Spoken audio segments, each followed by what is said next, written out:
I'd like to call this hearing to order. This hearing will be a little bit different. It is perhaps the first congressional hearing held during the extenuating circumstances of the pandemic. We have a sparse crowd and an expanded dais reflective of the committee's adherence to the guidelines put forth by the Rules Committee and the attending physician. I'd like to thank our members and staff for their patience and understanding as we work through the logistics involved in holding this hearing, which is a critical part of the committee's ongoing oversight of the intelligence community. Members will be joining us on a rotating basis throughout the morning, and again this afternoon as we move to a closed session. Their absence now is not a reflection of the importance they place on this matter. We have asked members to watch as much of the hearings as they can from their offices, only coming into the hearing room to ask questions. I'd also like to thank the press corps for your accommodation of the restrictions we're facing as we seek to fulfill our requirements to hold this nomination hearing in an open setting, or at least as open as current circumstances allow. Media in the room today are serving as a pool representative for the broader media community, and I know they will ensure quick and unvarnished dissemination of what is discussed in this hearing. While I'm certain the atmosphere of this setting will feature prominently in media coverage, I know the media will be focused on the important intelligence oversight and community management issues that are also going to be discussed. Finally, I want to thank the nominee, who has patiently waited for this hearing. I know he's ready to get to work leading the intelligence community, which has continued to do its vital work under increasingly difficult conditions. These intelligence professionals, our eyes, our ears, follow developments we see in the headlines and threats that most of us will never see, from terrorists who seek to do us harm, to cyber actors probing critical infrastructure, to foreign intelligence officers capitalizing on the current situation to steal research from defense contractors or physics professors. Countries around the world have locked down, but those threats have not stopped. Our intelligence community, as always, remains on watch, joining their uniformed brothers and sisters guarding a grateful, if perhaps distracted, nation.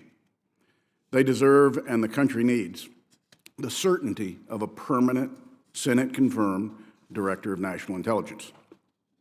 After that extended introduction, I'd like to formally welcome our witness, Congressman John Ratcliff, President Trump's nominee to be the next Director of National Intelligence. John, congratulations on your nomination. I wish I could also welcome your wife, Michelle, and your daughters, Riley and Darby. I know they wanted to be here, but given our attempts to minimize the number of people in the hearing room, I send them my appreciation via C-SPAN. I thank them for their willingness to go on this journey with you and for their support. Today, we will consider Congressman Ratcliff's qualifications and engage in thoughtful deliberation. The Congressman has already provided substantive and written responses to more than 125 questions presented by committee members, and today's proceedings allow for further in-person discussions. Congressman Ratcliff was elected in November of 2014 to the House of Representatives from the 4th District of Texas. He serves on the House Permanent Select Committee on Intelligence, the House Judiciary Committee, and the House Ethics Committee. Prior to his service in Congress, Mr. Ratcliff was a partner in a law firm. During his tenure at the Department of Justice, he served as the first assistant U.S. attorney, as the chief anti-terrorism and national security for the Eastern District of Texas, and then as the interim U.S. attorney for the Eastern District of Texas. During that time, Mr. Ratcliff also served as mayor for the city of Heath, Texas. Congressman Ratcliff received his undergraduate degree from the University of Notre Dame. He received his law degree from Southern Methodist University. Congressman, you've been asked to lead the intelligence community at a time of profound threat and challenge. Given your experience as a member of the House Intelligence Committee, we expect that you will lead the intelligence community with integrity, serve as a forceful advocate for the professionals in the IC, and ensure that the intelligence enterprise operates lawfully, ethically, and morally. I can assure you that this committee will continue to conduct vigorous and real-time oversight over the intelligence community, its operations, and its activities. We'll ask difficult and probing questions of you and your staff, and we expect honest, complete, and timely responses. I want to thank you again for being here, for your years of service to our country, and I look forward to your testimony. Before I turn to the Vice Chairman, I'd like to take a moment to note the passing of our dear friend Tom Coburn. Tom served this nation with distinction in the House and in the Senate, and was a valuable member of this committee. He cared deeply for this committee, its staff, and the men and women of the intelligence community. He understood the importance of their mission and the mission of this committee. His advice, counsel, and friendship will sorely be missed, and I utilized it no less than a month and a half ago. Some might wonder why my face looks a little hairy. This is the only way I could think of doing a tribute to Tom Coburn, was to do what Tom did when things were confusing and we lacked understanding as to what direction to go up here. As most of us know, Tom would come back and he wouldn't shave for a month, 2 months, 6 months until things squared away. I'm not sure I'm going to wait until things are squared away, but I will wait until Tom's memorial service to properly memorialize him. I now recognize the distinguished Vice Chairman for any opening remarks he might have today. Well, thank you, Mr. Chairman, and it's good to see you and my other colleagues. Let me start off for a moment where you left off, as somebody who spent literally years and years with Tom Coburn on a weekly basis with the ill-fated Gang of Six effort. I got to know Tom's intelligence, integrity, irascible nature, is that the right word? Occasionally pain in the whatever. But I share with you, he will be missed, and I would have joined you in that kind of tribute. But if you saw how badly a beard, anytime I've tried to grow a beard would look, I'm probably doing better tribute by just saying things about him. Mr. Ratcliff, it's great to see you. I know these are normally hearings where we,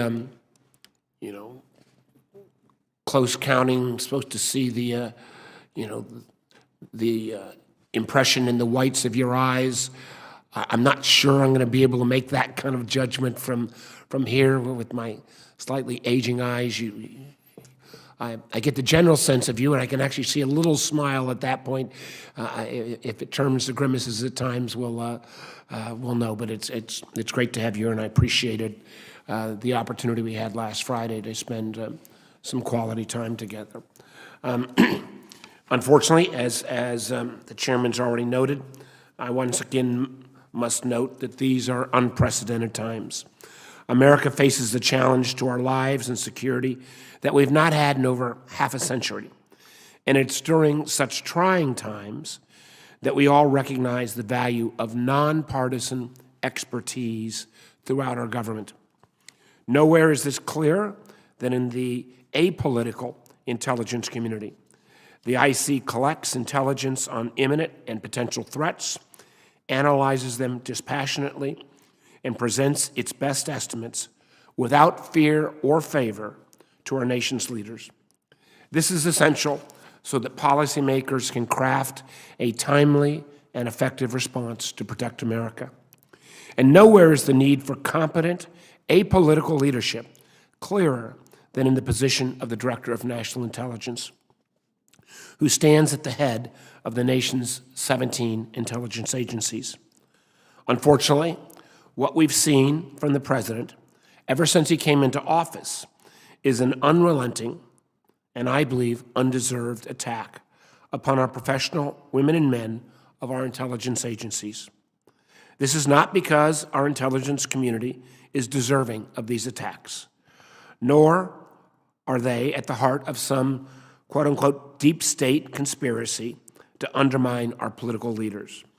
No, I believe the President attacks our intelligence agencies for one simple reason: because unvarnished truth and unembellished analysis are not welcome in this White House.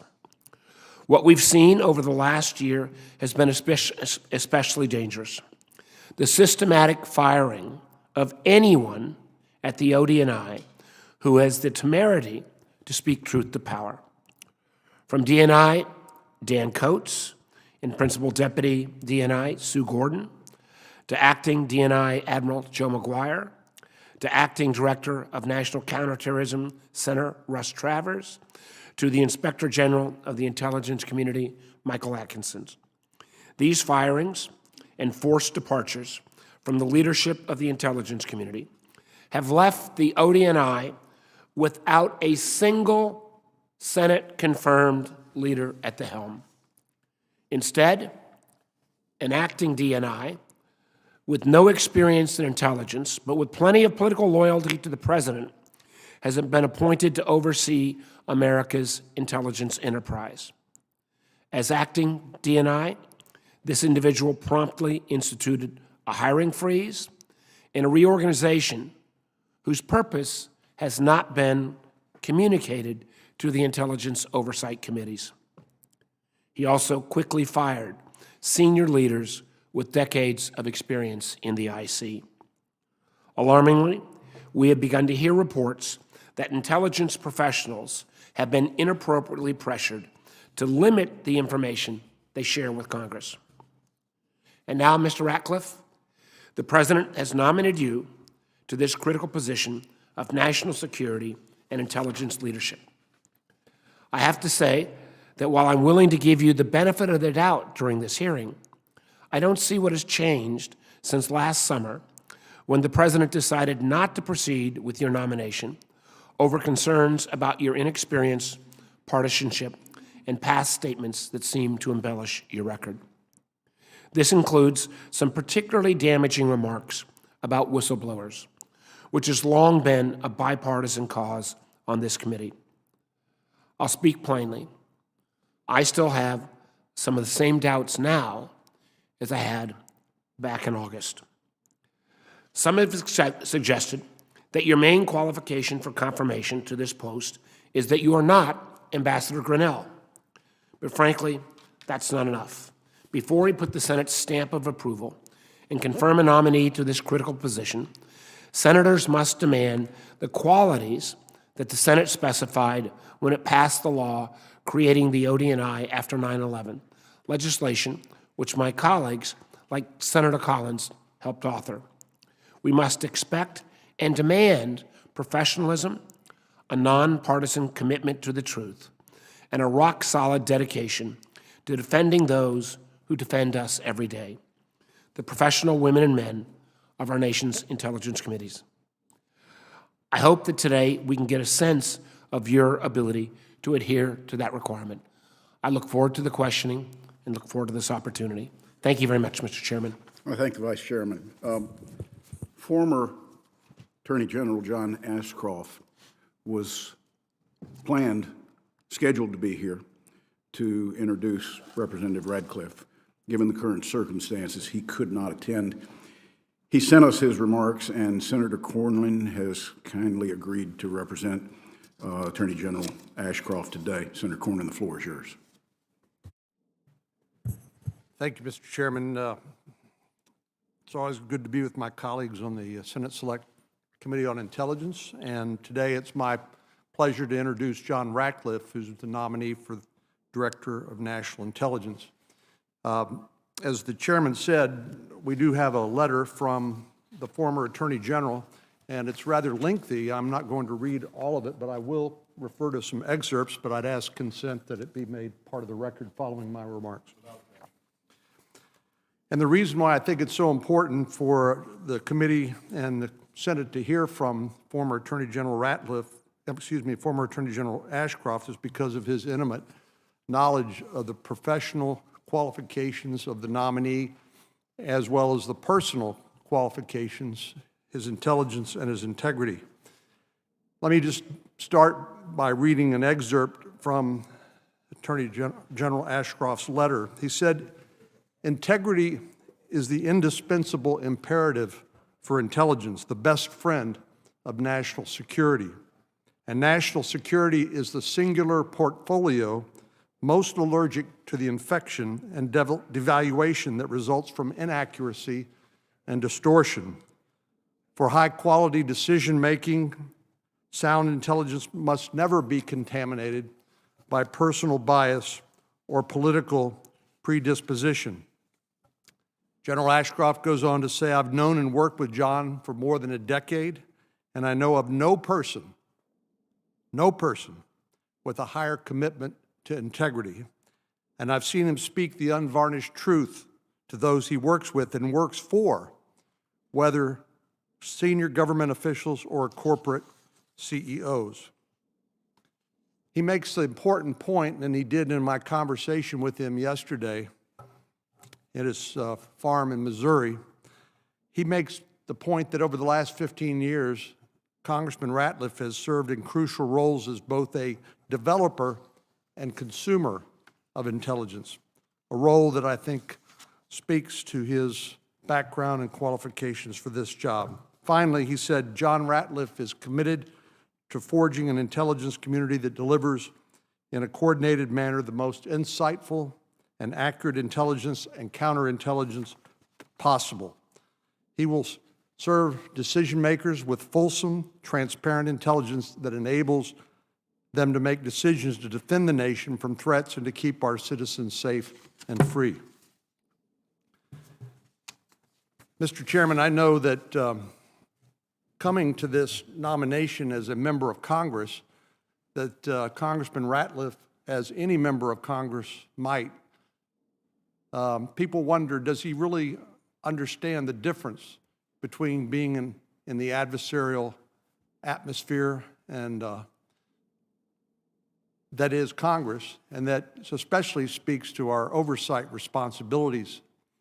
As somebody who has had the privilege of serving in all three branches of government, both as a judge, as Attorney General of Texas, and now as a legislator, I can tell you that John Ratcliff has the personal integrity and intelligence to be able to understand the difference between being a legislator and being the Director of National Intelligence. These are simply different roles to be played while discharging our government responsibilities. So I think that's something you might want to ask him more about, something I hope he will address. But I've known John personally for 10 years, and I'm proud to support his nomination and to give him my strongest personal recommendation. The chairman has mentioned his experience on the House Intelligence and Judiciary Committees as well as the Ethics Committee. I do believe that as a former U.S. attorney, he does understand, and as a current member of the House Intelligence Committee, he does understand the vast threats our country is facing and the challenges that we face which lie ahead. We need to be able to count on a leader to operate free of personal or political motivation, serving only with the security and safety of the American people in mind. And I believe John Ratcliff is the person to do that job.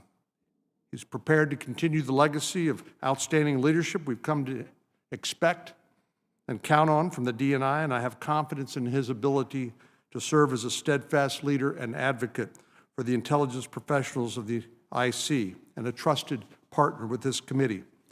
So, Mr. Chairman, Ranking Member Warner, I appreciate your careful consideration of my friend and fellow Texan, John Ratcliff, and appreciate the opportunity to introduce him today. Thank you very much. Senator Cornyn, thank you for that introduction. With that, Congressman Ratcliff, if you would rise and raise your right hand. Do you solemnly swear to give the committee the truth, the full truth, and nothing but the truth, so help you God? I do. Please be seated. Before we move to your statement, I'll ask you 5 standard questions the committee poses to each nominee who appears before us. They just require a simple yes or no answer. 1, do you agree to appear before the committee here and in other venues when invited? Yes. If confirmed, do you agree to send officials from your office to appear before the committee and designated staff when invited? Yes. Do you agree to provide documents or any other materials requested by the committee in order for it to carry out its oversight and legislative responsibilities? Yes. Will you ensure that your office and staff provide such materials to the committee when requested? Yes. And 5, do you agree to inform and fully brief the committee to the fullest extent possible all members of this committee of the intelligence activities and covert action rather than only the chair and the vice chair? Yes. I want to thank you very much. It's my intention to move to a committee vote on this nomination as soon as possible. Therefore, for planning purposes, any member who wishes to submit questions for the record after today's hearing, please do so quickly. We'll now proceed to your opening statement, after which I'll recognize members by seniority for 5 minutes. As discussed earlier, members will have the opportunity to ask follow-up questions in the blocks that are designated. So let me say, for the purposes of members, we have 30-minute blocks. There is time allotted in that block for additional questions. There is not time in that block for everybody to have 5 minutes of additional questions. And I will state for members, as the Vice Chairman and I have talked, at the end of 30 minutes, regardless of where we are in that block with those with those senators, I will cut it off, because we've got a dead stop for this room at 12 o'clock. So I thank every member for their accommodations. With that, Congressman Ratcliff, the floor is yours. Chairman Burr, Vice Chairman Warner, and distinguished members of the committee, I'm honored to appear before you today as the President's nominee to be the next Director of National Intelligence. Before I begin, I'd like to acknowledge the efforts of the committee staff, my own staff, as well as many officers at the Office of the Director of National Intelligence who helped get us here today. I appreciate their dedication in making today possible. I'd also like to share a few thoughts on the challenging times we face today. The COVID-19 pandemic has cut short the lives of over 67,000 Americans. It has sickened over 1 million Americans, and it has impacted every one of us. My deepest sympathies are with those we've lost, and I salute the efforts of those on the front lines, including the dedicated intelligence community professionals reporting for duty and carrying out their mission. These are truly trying times, and your courage, honor, and sacrifice will not be forgotten. I'd like to begin by thanking President Trump for his incredible opportunity for me to serve our nation and for his confidence in me. I'd also like to thank former U.S. Attorney General John Ashcroft for his gracious and humbling statement. I am forever grateful for your faith in me. I also want to recognize and thank Senator Cornyn for his kind words and my fellow Texans for their support. It has been the privilege of my life to represent the constituents of Texas's 4th Congressional District. Finally, and most importantly, there's no way I could be with you today without the encouragement and support of my family. I'd like to recognize and thank my amazing wife, Michelle, our truly wonderful daughters, Riley and Darby, my mom, Kathy, and my 5 brothers and sisters, Kitty, Bob, Sharon, Pam, and Larry. Watching from above, I'm sure, is my late dad, Robert Ratcliff. My career in public service is a direct reflection of my family's selflessness, their sacrifice, their enduring love of country, and for me. I simply don't have the words to adequately express my gratitude. My journey here today has been a mixture of public service and private sector experience. I graduated college at age 20, law school at age 23, tried my first case at age 24. A decade later, I was managing partner of my own law firm, and by most measures, I was successful. But something was missing. As the son of 2 public school teachers, I was taught from an early age the virtues of public service and self-sacrifice. Reflecting back, I realized it was those values that pushed me to a higher calling, one of service to the American people. The catalyst for me came on September 11, 2001. When the first plane struck, I was sitting on the 35th floor of a high-rise office building in Dallas, Texas that looked a whole lot like the ones in New York that were under attack. I watched so many Americans give their lives that terrible day, and in the months that followed, I watched many more sacrifice so much to defend the United States. And it inspired me to take stock of all the gifts that I have been given and what I might contribute to the defense of this great nation. Within a few years, I changed careers altogether. I left that civil law practice behind to become a federal prosecutor in the United States Department of Justice. And during my 4 years in the U.S. Attorney's Office for the Eastern District of Texas, I served as Chief of Anti-Terrorism and National Security, First Assistant U.S. Attorney, and finally, U.S. Attorney. My daily responsibilities involve leading and managing, directing and prosecuting national security cases and related matters, including domestic and international terrorism, drug and human trafficking, transnational crime, and illegal immigration, among others. I led and managed the district's Joint Terrorism Task Force activities and worked closely with Justice Department officials and FBI on terrorism prevention, the overriding priority for the Department of Justice. In these roles, I came to appreciate the value of coordinated and integrated interagency efforts and the importance of timely, accurate, and objective intelligence in keeping Americans safe. For the past 6 years, I've been fortunate to serve with you all here in Congress. I've continued to prioritize national security issues, seeking assignments on the House Intelligence, Judiciary, and Homeland Security committees. Although serving the citizens of the 4th Congressional District of Texas has been the honor of a lifetime, I believe that my passion for service, combined with my experience, my abilities, and my judgment, make me the right person to now successfully lead the men and women of the intelligence community. If confirmed as DNI, my top priority will be to present the President, senior policymakers, and this committee with objective and timely intelligence to better inform decisions about the future and safety of our great nation. As the President's principal intelligence advisor, I would ensure that all intelligence is collected, analyzed, and reported without bias, prejudice, or political influence. I see the Director of National Intelligence as more than just a leader, a manager, an integrator. The DNI must at all times be an arrow catcher, a problem solver, an obstacle mover for the IC, addressing issues, resolving conflicts, and putting tools and resources in the right place at the right time. And always, always, the DNI must be the voice to advocate for and defend the interests of the IC and its people. If confirmed as DNI, you have my commitment to deliver timely, accurate, and objective intelligence and to speak truth to power, be that with Congress or within the administration. Let me be very clear.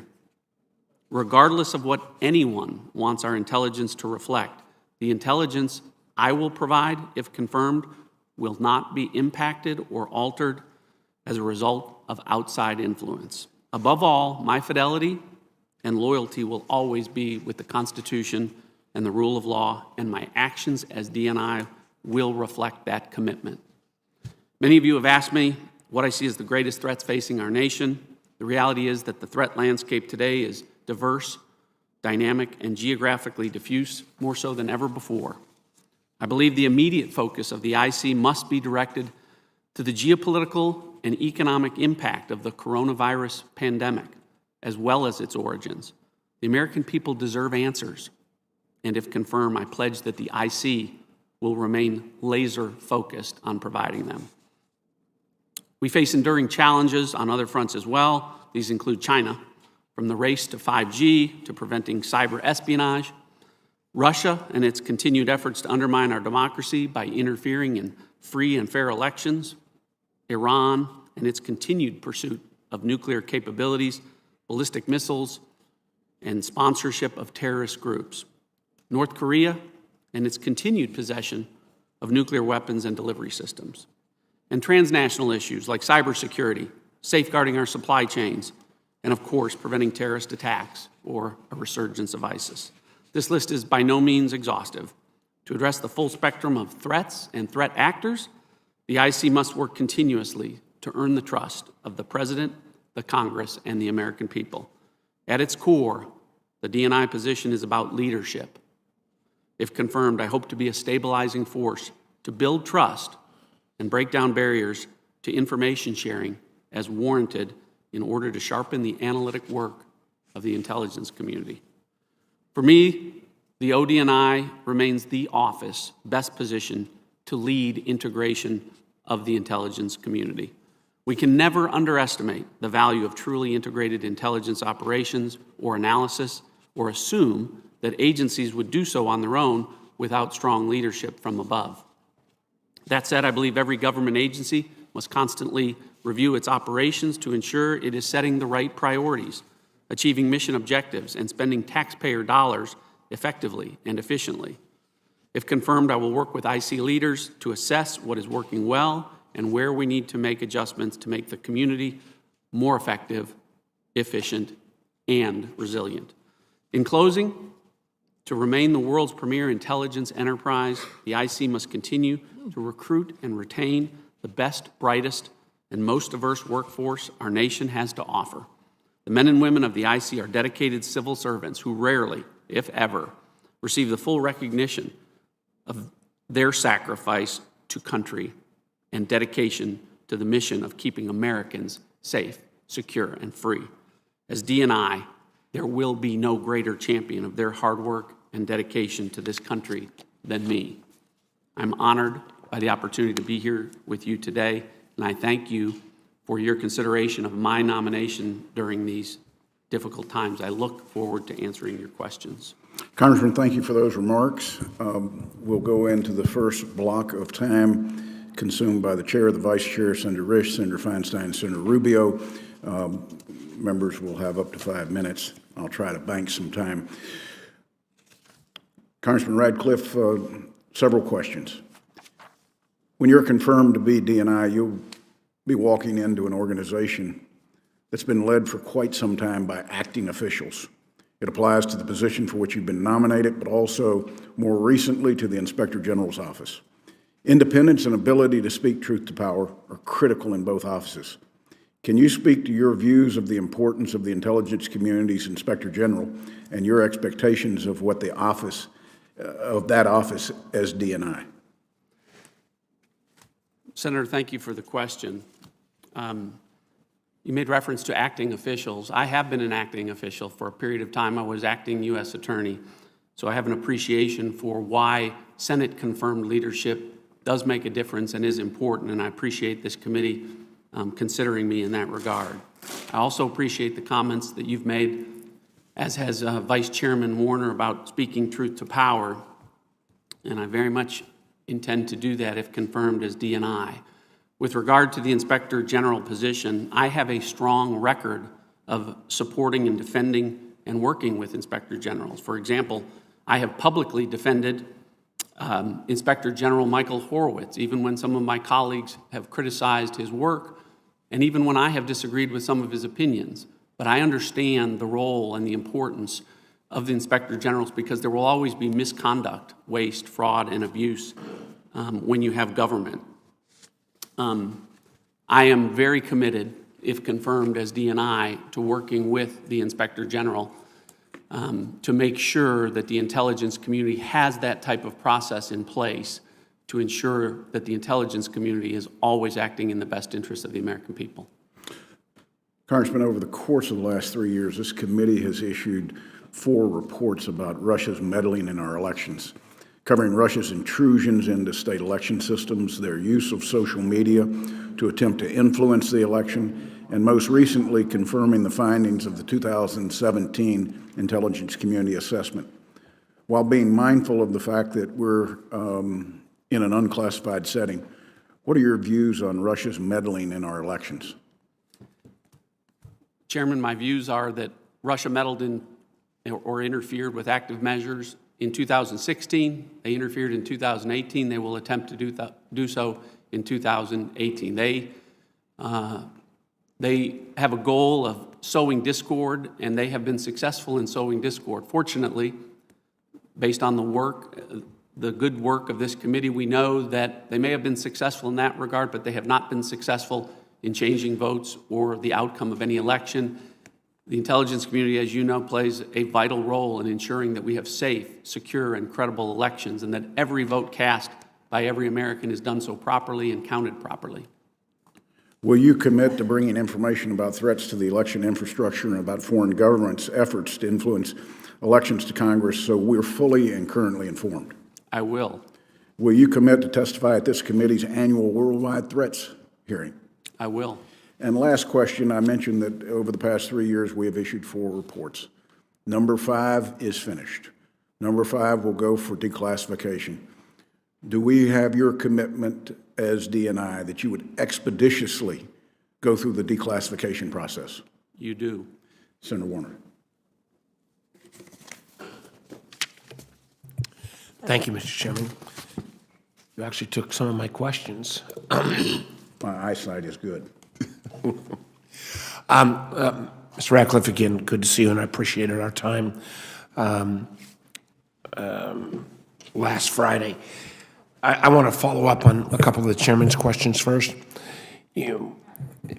As we discussed, we are volume 5, and so far our first 4 volumes have all been unanimous, or I think maybe with the exception of one dissenting vote. If we get this document to the ODNI, we need your commitment not only that we do it expeditiously, but as much as possible to get that volume 5 reviewed, redacted, and released, ideally before the August recess. Now, I know you've not seen the report yet. All I would ask is aspirationally that you commit to that goal, because I think, as we discussed, to have a document that could be potentially significant come out in the midst of a presidential campaign isn't good or fair on either side. So if I could clarify a little bit, recognizing that you've not seen the document, it is 1,000 pages, that you would try to get this cleared prior to August. Vice Chairman, I will again commit that I will work with you to get that declassified as expeditiously as possible. Okay. Again, our goal is to get it out before August. On again, following up on the chairman's comments, and we talked about this in person, but I want, for the committee and for the public record, you've indicated that you do believe that Russia interfered. What this committee's judgment was, particularly in volume 4, but throughout all volumes, was that not only did Russia interfere, but during their interference in 2016, they had a selected candidate they were for and a selected candidate they were against. For candidate Trump, against candidate Clinton. Have you had a chance to review our documents, and have you reached a similar conclusion, a conclusion that actually reinforces the unanimous conclusion of the intelligence community assessment, or can you comment on our volume 4? Yeah, Senator, I very much appreciate the bipartisan approach in which this committee addressed that issue. I did have a chance to review volume 4, which I know confirms the IC assessment. I have no reason to dispute the committee's findings. I will say that I have no reason to dispute the committee that I serve on, HIPSI, the House Intelligence Committee's finding, which is a different perspective with regard to that one issue that you mentioned about a preference for a candidate. I was not on the committee at that time. I respect both committees, but I have not seen the underlying intelligence to tell me why there is a difference of opinion between the two committees.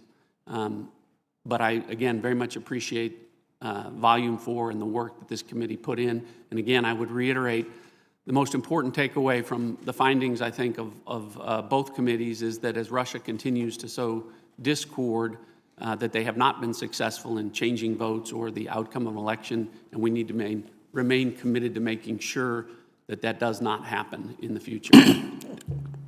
Respectfully, to me, to make that kind of assessment and to decide how we're going to prevent Russia's further interference in 2020, if they have a clear preference for one candidate over another, that would just also alter how we counter those efforts. So I really hope that you will spend the time and look at the underlying intelligence.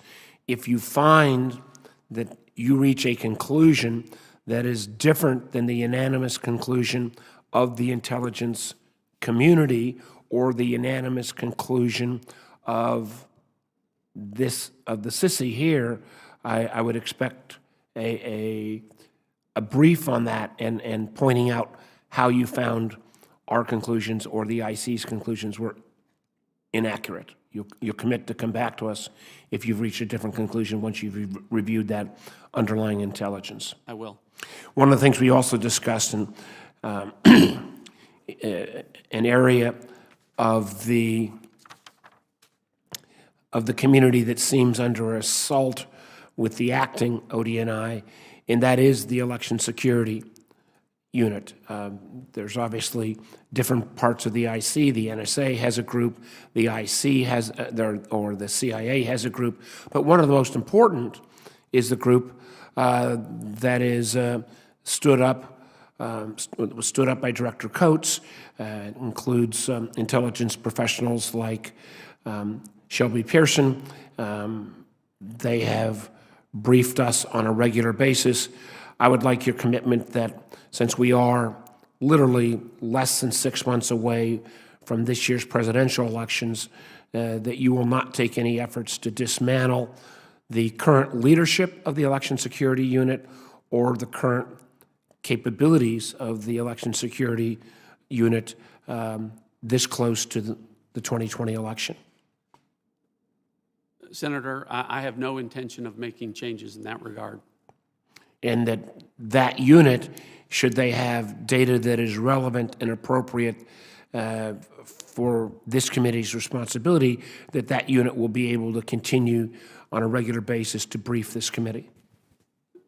Senator, I want to make sure that I'm clear throughout the day that if confirmed as DNI and I look at the global threat landscape, I mentioned the global pandemic and the IC's role with respect to that, but the other immediate concern is safe, secure, credible elections, and I will do everything and make it my highest priority, if confirmed, to do everything possible that we have those safe, secure, credible elections in 2020.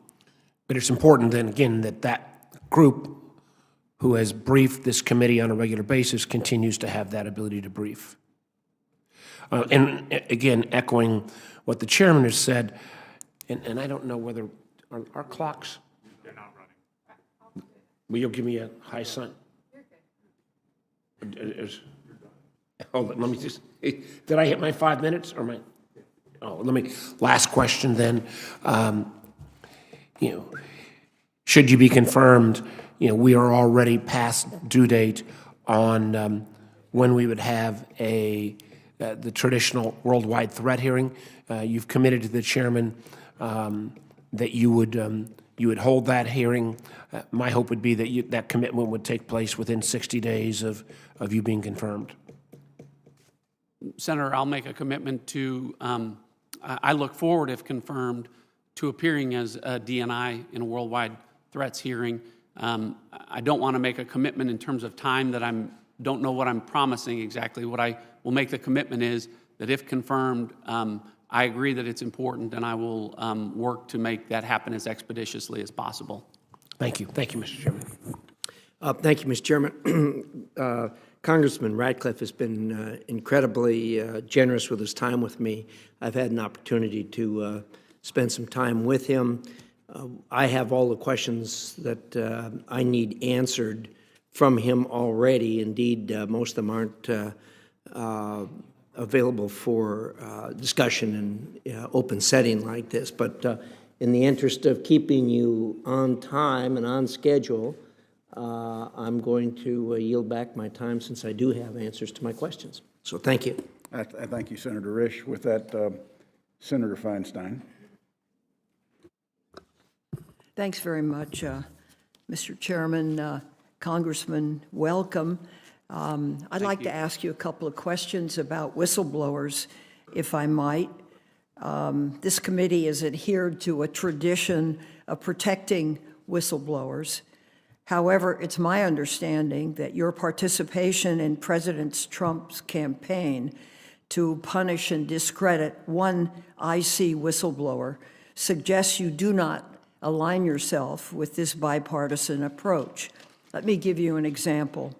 During a December 11 hearing of the House Committee on the Judiciary, you claimed without any evidence that the whistleblower got caught making a false statement. On December 12th, you tweeted that the whistleblower didn't tell the truth, both verbally and in writing. You also attacked HPSI staff for providing guidance to potential whistleblowers on how to lawfully make a disclosure. Here's the question. If you are confirmed, Do you believe that your past remarks concerning the Ukraine whistleblower will discourage IC whistleblowers from exercising their rights, consistent with the law, to make protected disclosures? Senator, thanks for the question. I want to make it very clear, if confirmed as DNI, every whistleblower, past, present, and future, will enjoy every protection under the law. I don't want to relitigate old issues of what happened during the impeachment inquiry. My issue was not with the whistleblower. My issue was with what I perceived as a lack of due process in the House process. Again, I don't want to relitigate the issue, so I'll leave it at that, but every whistleblower can expect full protection under the law. Whistleblowers are so important. A whistleblower doctor in China is one of the reasons we got an earlier warning. So I'll make that commitment to you, Senator. Thank you very much. I appreciate that. On the evening of April 3rd, President Trump announced that he was firing Mr. Atkinson because he had sought to transmit to Congress a credible whistleblower complaint of urgent concern, one that was required by law to be transmitted to Congress. Do you share the belief of members of this committee and the Senate that Mr. Atkinson was improperly fired, despite the fact, as Acting Director McGuire said, he did everything by the book and followed the law? Well, Senator, I appreciate the question, and I think before you entered the room, I talked about my history and strong support of working with Inspector Generals. I talked about Inspector General Horowitz, who is someone I went to when I thought there was a problem with the misuse of intelligence authorities, and very much appreciated his approach and work, and some of the concerns that I raised were presented in his findings and his report. With respect to Inspector General Atkinson and the situation that you described, I don't have enough information to answer your question, and if I can explain why, I will tell you that my dealings with Inspector General Atkinson, I had no issues. I think he did what he thought was right. I think he did think that he was following the law. The flip side to that is that the legal opinion within the ODNI from the General Counsel and from the Department of Justice Office of Legal Counsel, my reading of it is that their determination was that he may have exceeded his authority because the investigation involved issues that were not intelligence activities or intelligence community employees. That's a legal question that I don't know the answer to. Again, I very much want to reiterate that if confirmed, how important inspector generals are in government, and my strong history of working with them. And I understand, although he's in an acting capacity, that Inspector General Tom Monheim is in that role. I don't know him, but he's a 30-year veteran, very well respected, so I hope to have the opportunity to work with him. Thank you. I appreciate that answer. If concerned, do you commit to directing all IC agencies to cooperate fully with congressional oversight requests regarding COVID-19 and to promptly produce the full membership and staff of the Congressional Intelligence Committees, all intelligence requested by Congress regarding COVID-19?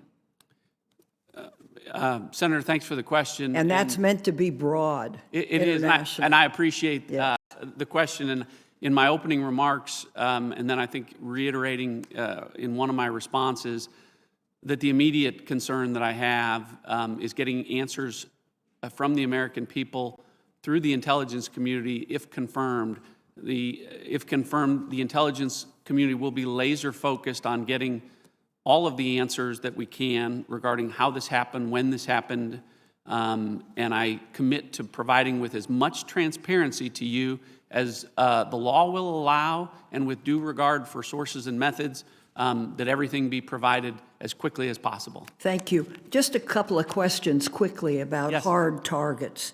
In your view, is the IC doing enough to collect against hard targets like North Korea? Senator, as you know, the challenge with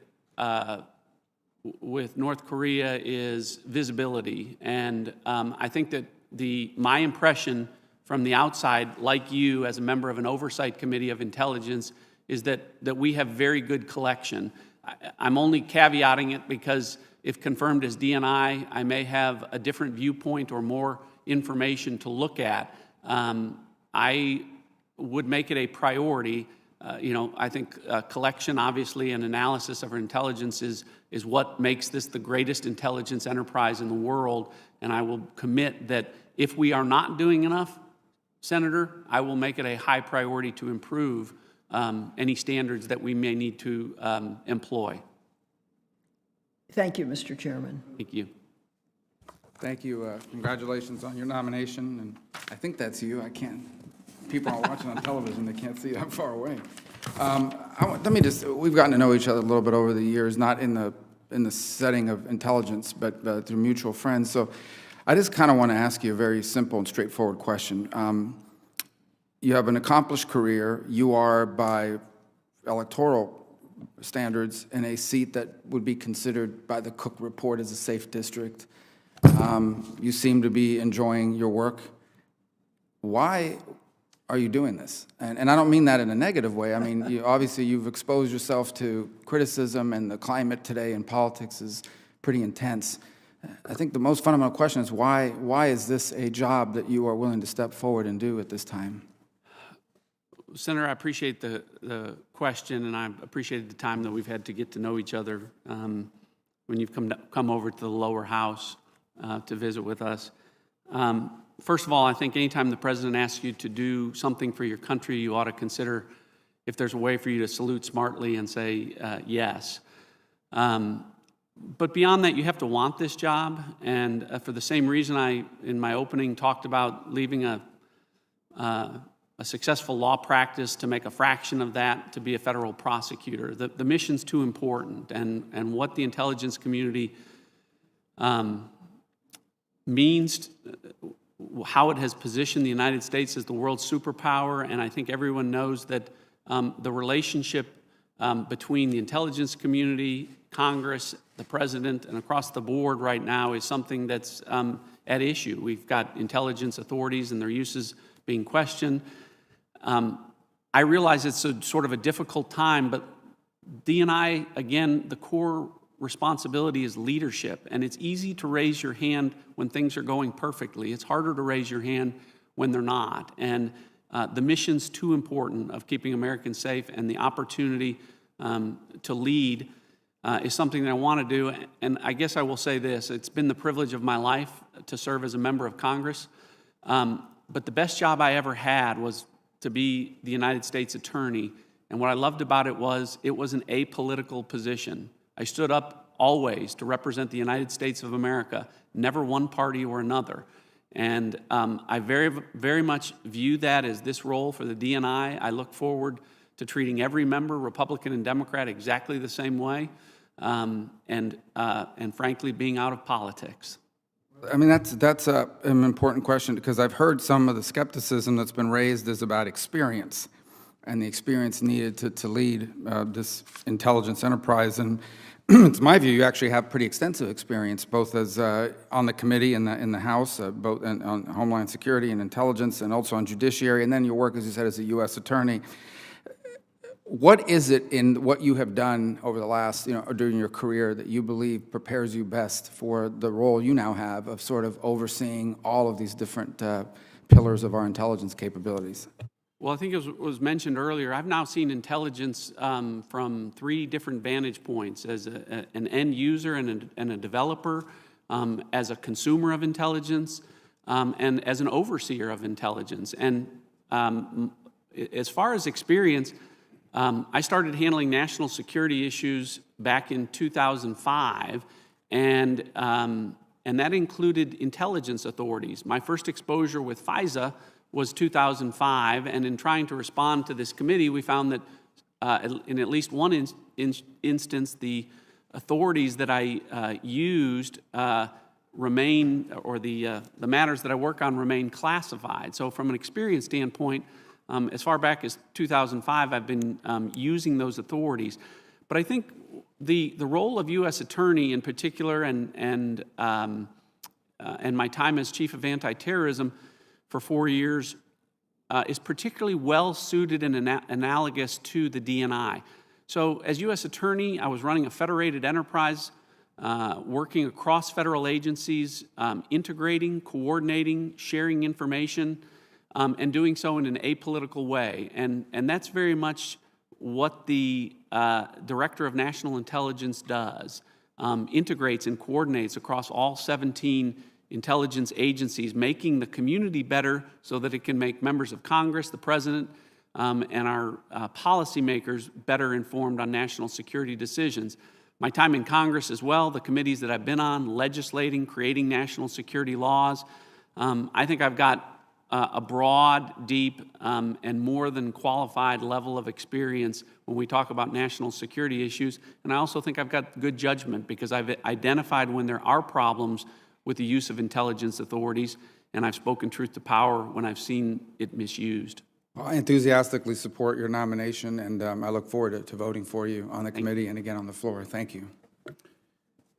If any member currently has one additional question, I'll be happy to entertain them. If not, Senator Feinstein, if you've got a quick one.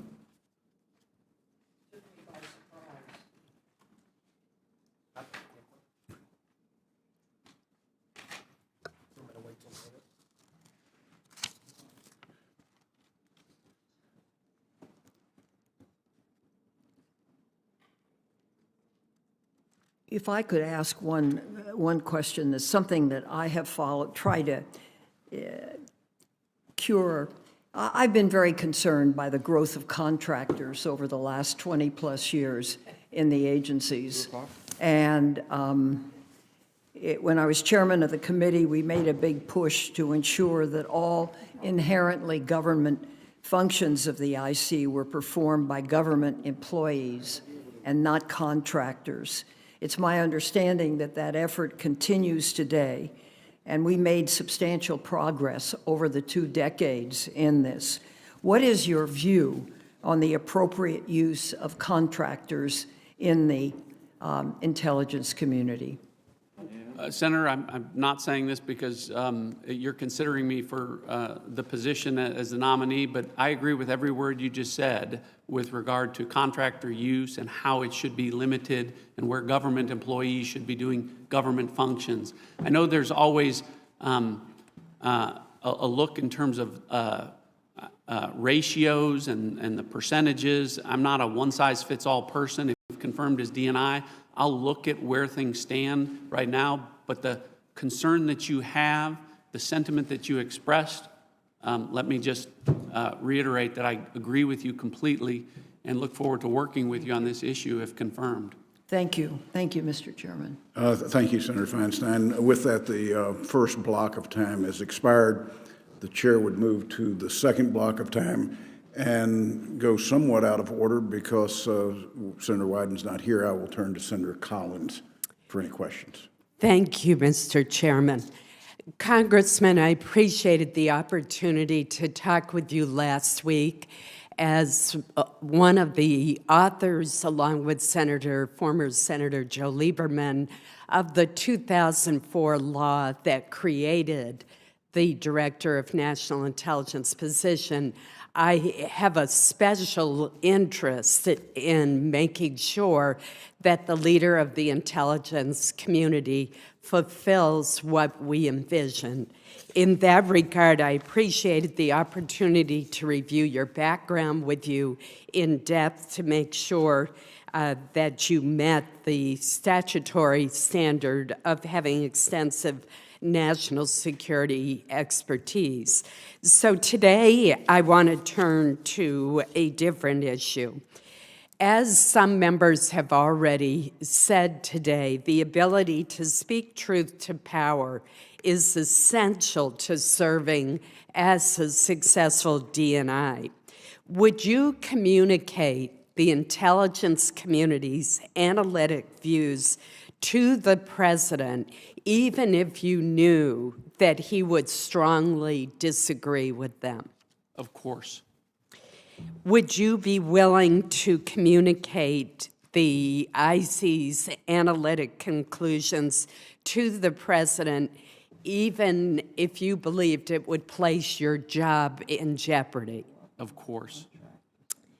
When, assuming your confirmation, when you participate in the next open worldwide threats hearing, and you are asked to provide an unclassified IC assessment that you know that the president vehemently disagrees with, what would you do?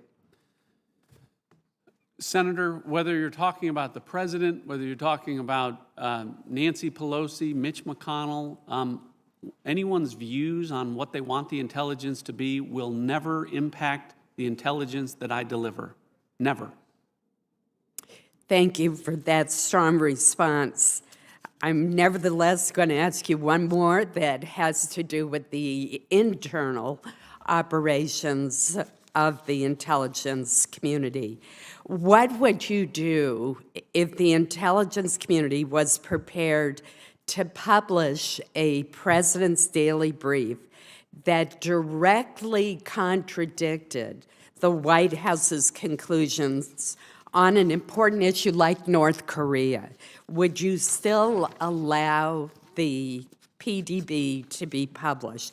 And the reason I ask this question is there are some very experienced analysts within the IC that are concerned that you might attempt to shade the conclusions in order to avoid alienating the president in presenting his daily brief. Senator, I think before you were in the room, I've reiterated multiple times that I won't shade intelligence for anyone, whether we're talking about the president, members of Congress, any policymakers. As far as published on the president's daily brief, you know, I guess I'm not sure the word publish when you say how you mean that. I should have used the word issued. So absolutely, I just want to make sure because the president's daily brief is the president's daily Right. brief, and but to the larger question, again, just if I can reiterate as clearly as possible, if confirmed as DNI, one of the things that I've made clear to everyone is that I will deliver the unvarnished truth. It won't be shaded for anyone. What anyone wants the intelligence to reflect won't impact the intelligence that I deliver. And finally, and I asked this question to you on the telephone, but I want to ask it to you for the record. The president has said that the IC has run amok and needs to be reined in. Do you share the president's view? I think what we talked about, Senator, about a number of things there, and I'm sure going to get a lot of questions about what the president says or what the president thinks. And again, I don't mean to be repetitive, but none of those things, regardless of what he says or how he says them, or how Nancy Pelosi or Mitch McConnell or anyone says about the intelligence or the intelligence community, will not impact the intelligence that I deliver. Thank you. Thank you, Mr. Chairman. Thank you, Mr. Chairman. Congressman, welcome, and Thank you. let me begin this way. Donald Trump said last year, the Constitution says, and I quote here, "I can do whatever I want as president." The Attorney General has said the president doesn't have to follow the Foreign Intelligence Surveillance Act and can conduct surveillance without a warrant. Those two statements are a direct threat to the constitutional rights of Americans. and it makes the Director of National Intelligence a last line of defense for our democracy. Do you believe the President can spy on Americans outside the law? And I would like... Senator, I don't think anyone can spy on Americans outside the law. So would you refuse to authorize the intelligence community to conduct warrantless surveillance? Senator, when you talk about you answered no. So I'm asking just be real clear. My answer is consistent. Whatever the law is what I will do as if confirmed as DNI. Within my authorities, I will act within my authorities, but most importantly, I will be guided by the Constitution and the rule of law. So whatever authorities allow the intelligence community to do, all of our actions, if I'm the director, will be in compliance with what the law is. My time is short. I'm sorry. Congressman, the point is you really didn't say no in answer to my question. You said there may be circumstances. I happen to think that answer, that there may be circumstances when the President can spy on Americans outside the law, is an exceptionally dangerous bit of testimony. Maybe I'm going to move on. Maybe can I just, because the record's clear, maybe I misspoke then. I want to be real clear that no one can spy or surveil outside the law, and if confirmed as DNI, one of my highest priorities will always be to make sure that the intelligence community is acting in accordance with the law. So I want to make that very clear, Senator. Again, you're qualifying this based on circumstances, and that's what I think is dangerous. Now, I also want to get into your views on whistleblowers. Now, it is open season on whistleblowers right now in Washington, D.C., and you gave a pleasant-sounding statement about whistleblowers, so I want to be very specific. If the Inspector General determines that a whistleblower complaint should be sent to Congress, are you going to send it over to the Department of Justice or the White House to get their permission? Any whistleblower complaint, if I'm confirmed as DNI, is going to be handled in accordance with the law. As you know, I don't know how I can be more clear than that. Oh, I think you could say unequivocally no, because that's what I think is important. And what I want to know is whether there's some kind of veto power over whether Congress hears from whistleblowers. And as with the previous question with respect to spying, you want to have it both ways. You want to try to portray yourself as a defender of the Constitution, and then you water it down with the specifics. Should the identity of whistleblowers ever, under any circumstances, be disclosed without their consent? No, whistleblowers are entitled to anonymity. So what is your opinion of those who would call for the outing of IC whistleblowers? That whistleblowers are entitled to anonymity under the law, and if someone well, are you distinguishing between lawful whistleblowers or lawful whistleblower complaints? Again, I'm trying to get a sense of what you actually believe. If someone is a whistleblower under the law, they are entitled to the protections of whistleblower statute under the law.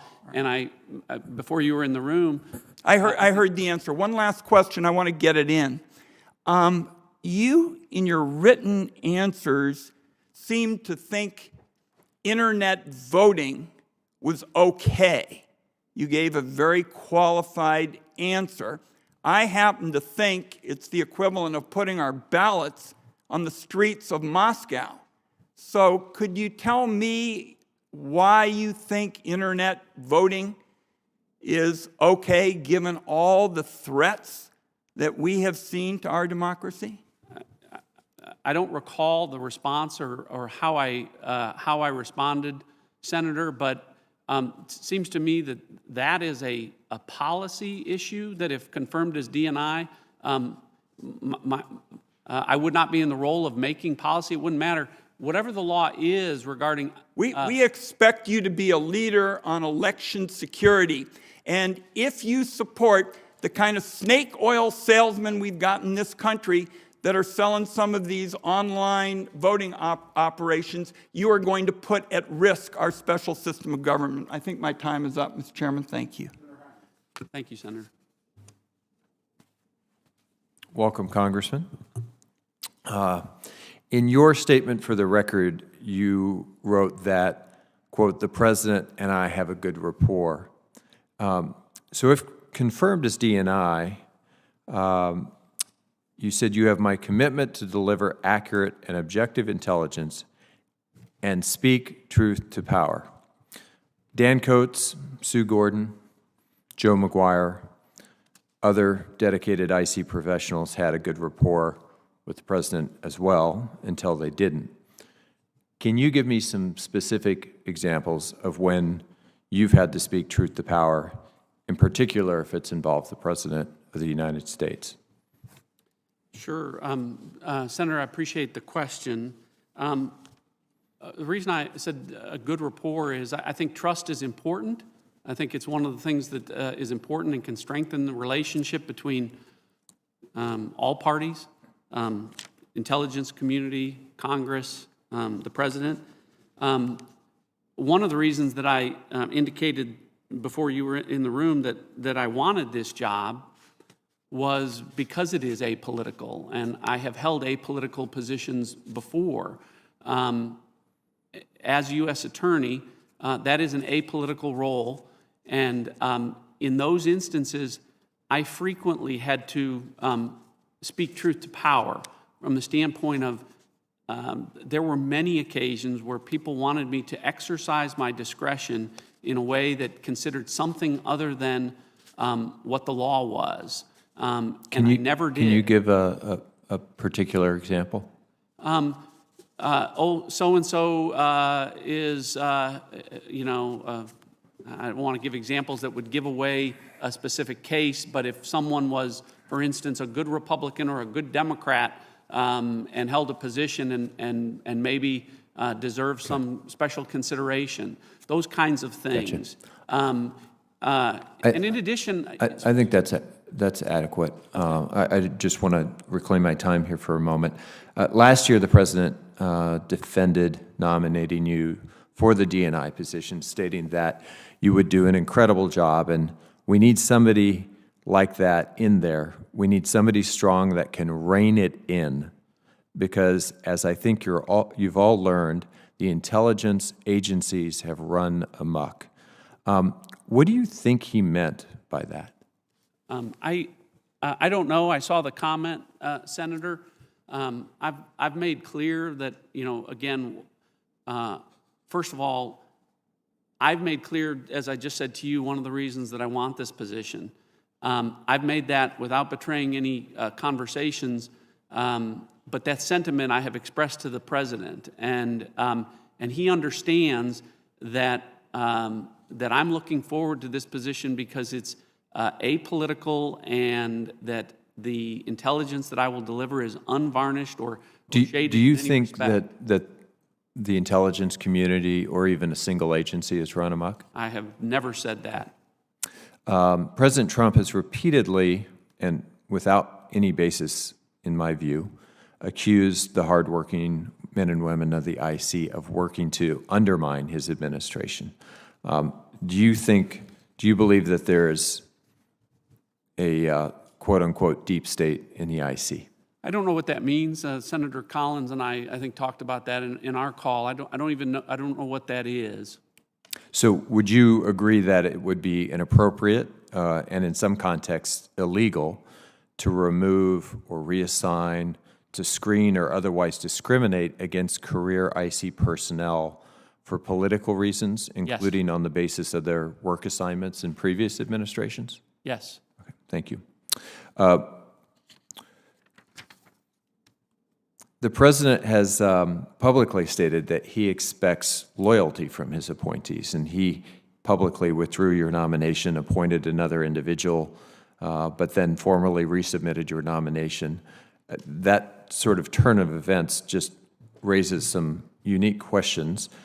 During your conversations with the president regarding this position, what priorities did he communicate to you that he expected you to pursue on his behalf? And did the word loyalty ever come up? Senator, a couple of points there. I want to be real clear.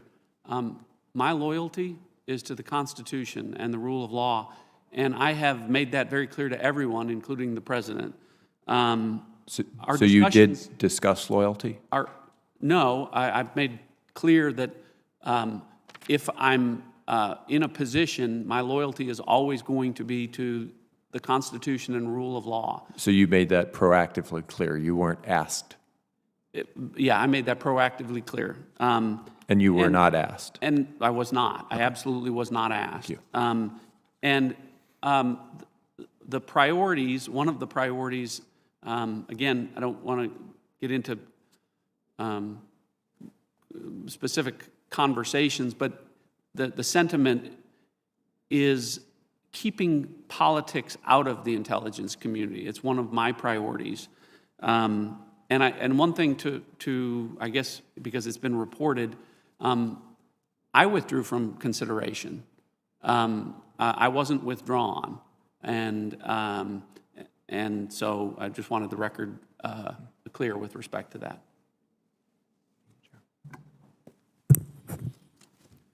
Senator Collins, do you have one additional question you'd like to ask? I do. Mr. Chairman? Senator Wyden, one additional question. Thank you, Mr. Chairman. Congressman, the Congress passed a law requiring an unclassified report on who was responsible for the murder of Jamal Khashoggi. This is a law today, not a bill, it is a law. The DNI, however, has outright refused to comply with this law, denying the public a single shred of information on this topic. Do you agree that the government is bound by this law and is obligated to provide this report, which stipulates in public, who killed Jamal Khashoggi and under what circumstances? Senator, I share your concern. I think I've seen the same information that you have, and I think you're referring to the provisions in the NDAA. And if confirmed as DNI, again, I will ensure that that the law is complied with. I realize that the information, I think in the report, if we're talking about the same thing, is a request for unclassified information. So if confirmed, I want to look myself at the information to make sure that that information has been classified properly. But that's not the question. This is a law. This is a law, Congressman, and consistently in every one of the areas that I asked you about, with respect to spying, with respect to whistleblowers, now with respect to the law, these are pretty much straightforward yes or no questions, and now you've said you're going to look at what is classified with respect to the late Mr. Khashoggi. We passed a law that resolved it. It is supposed to be made available now. So I'll look forward to your adding to the record on it, but I will tell you, you have certainly been briefed with respect to coming to this hearing, but on issue after issue, I've asked pretty straightforward questions, and what I have gotten is a kind of let us sort of circle the subject and not answer it. Thank you, Mr. Chairman. Senator Heinrich, do you have an additional question? Just one. As you know, Congress has not authorized organizational changes at ODNI. We have not appropriated funds for that purpose, but Acting Director Grinnell has been reorganizing ODNI. If confirmed, would you halt that reorganization, and would you seek authorization from Congress to reorganize if you found the need to do so? Senator, thanks for the question. If I can just first comment on, to Senator Wyden's point, I was hoping to make the point that I'm certainly not trying to be evasive, but the position I'm being considered for is the president's principal intelligence advisor, not his legal advisor, and there is legal counsel that I would go to if I were confirmed as DNI. But Senator, I appreciate the question about organizational changes. As you know, I'm not so presumptuous as to know that I'm going to be confirmed, so I haven't considered or talked about any sort of organizational changes. I want to make clear that that I expect to have unfettered discretion to make all personnel decisions if confirmed as DNI, and I'll make them in the best interest of the IC to make the IC better. And I will certainly, as with everything, work with this committee to keep it fully and currently informed. I want everyone to sort of remember that I'm being considered for this position, but I'm one of you right now as a member of an oversight committee, and America functions better when its elected representatives are fully informed by the intelligence community, and I intend to do that. With that, I'm going to bring to a close the second block of members' questions, and we'll move to the third block. Anybody who's asked questions is excused if they'd like to leave. Let me remind members that when we conclude with this at 12 o'clock, we will reconvene in closed session at 2 o'clock in the Capitol Senate Security Building, and we will again be operating with blocks of time, and there will be a conference room there for anybody that would like to sit, read intelligence products, listen to what's going on in the closed hearing, and then come in for their question period. With that, I recognize Senator Blunt. Thank you, Chairman. Congressman Ratcliff, it's good to have you here. This job has gone vacant for too long. It's a critically important job. I'm glad you've been nominated. I've read with great interest the letter in the record that was given to us from former Attorney General Ashcroft. He's been a good friend of mine for a long time. I trust his judgment. I know you worked with him as a U.S. attorney and also in a law firm that was formed after you both left the Justice Department, and his view of you, which he shared with me personally as well as in this letter, is significant. We've had a chance to visit about your work on the House Intelligence Committee, and I particularly appreciated your last comment about the importance of being fully open and an oversight committee like this one being fully informed. I would say that when we stood up this structure after 9/11, I certainly anticipated a much smaller coordinating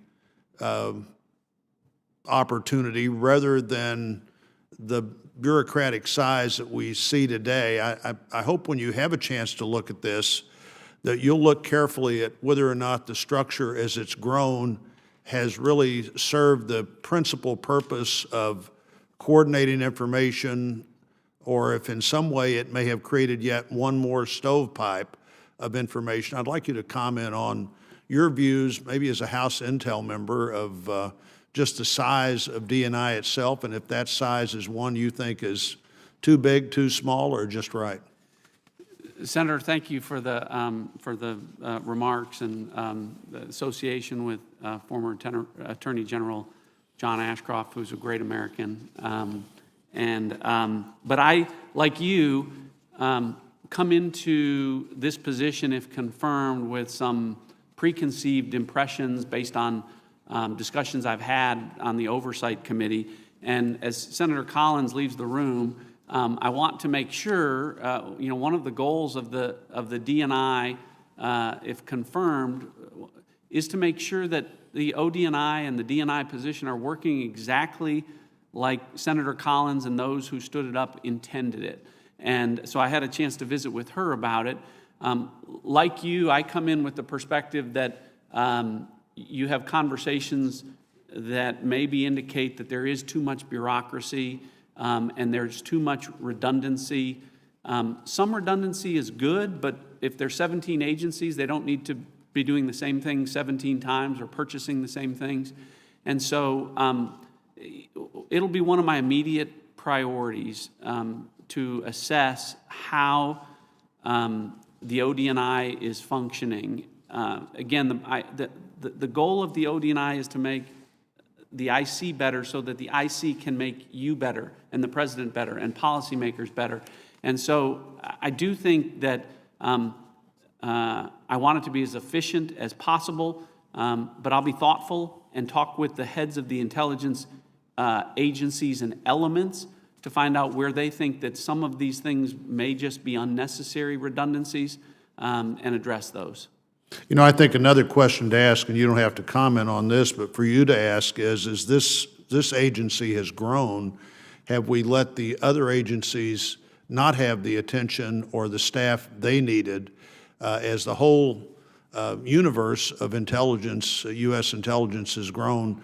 So much of it has grown at this point that was to be the central clearinghouse, the agency that coordinated information to be sure nobody was left out, and I would look at that. During the 19 years that we have, the last 19 years, we've very much been focused on violent terrorist, extremist as the focus of so much of our intelligence efforts. Certainly that threat has not gone away, but it's also equally as certain that great power competition has emerged in ways that we wouldn't have anticipated even a handful of years ago.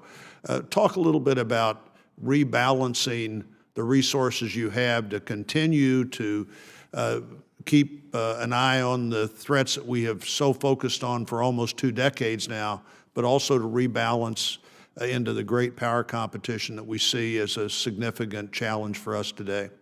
Senator, great question, and I appreciate you asking, because I've had that conversation with a lot of people about what I view as the greatest threat and the greatest threat actor, and I view China as the greatest threat actor right now. I mean, look at where we are with respect to COVID-19 and the role that China plays, the race to 5G, cybersecurity issues, all roads lead to China there.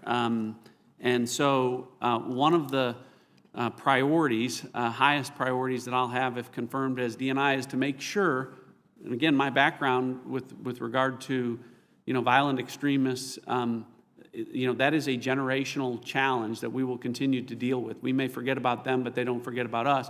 But I agree with you in terms of making sure, as we look at the national intelligence framework and whether we're committing enough resources to the rising power that is China.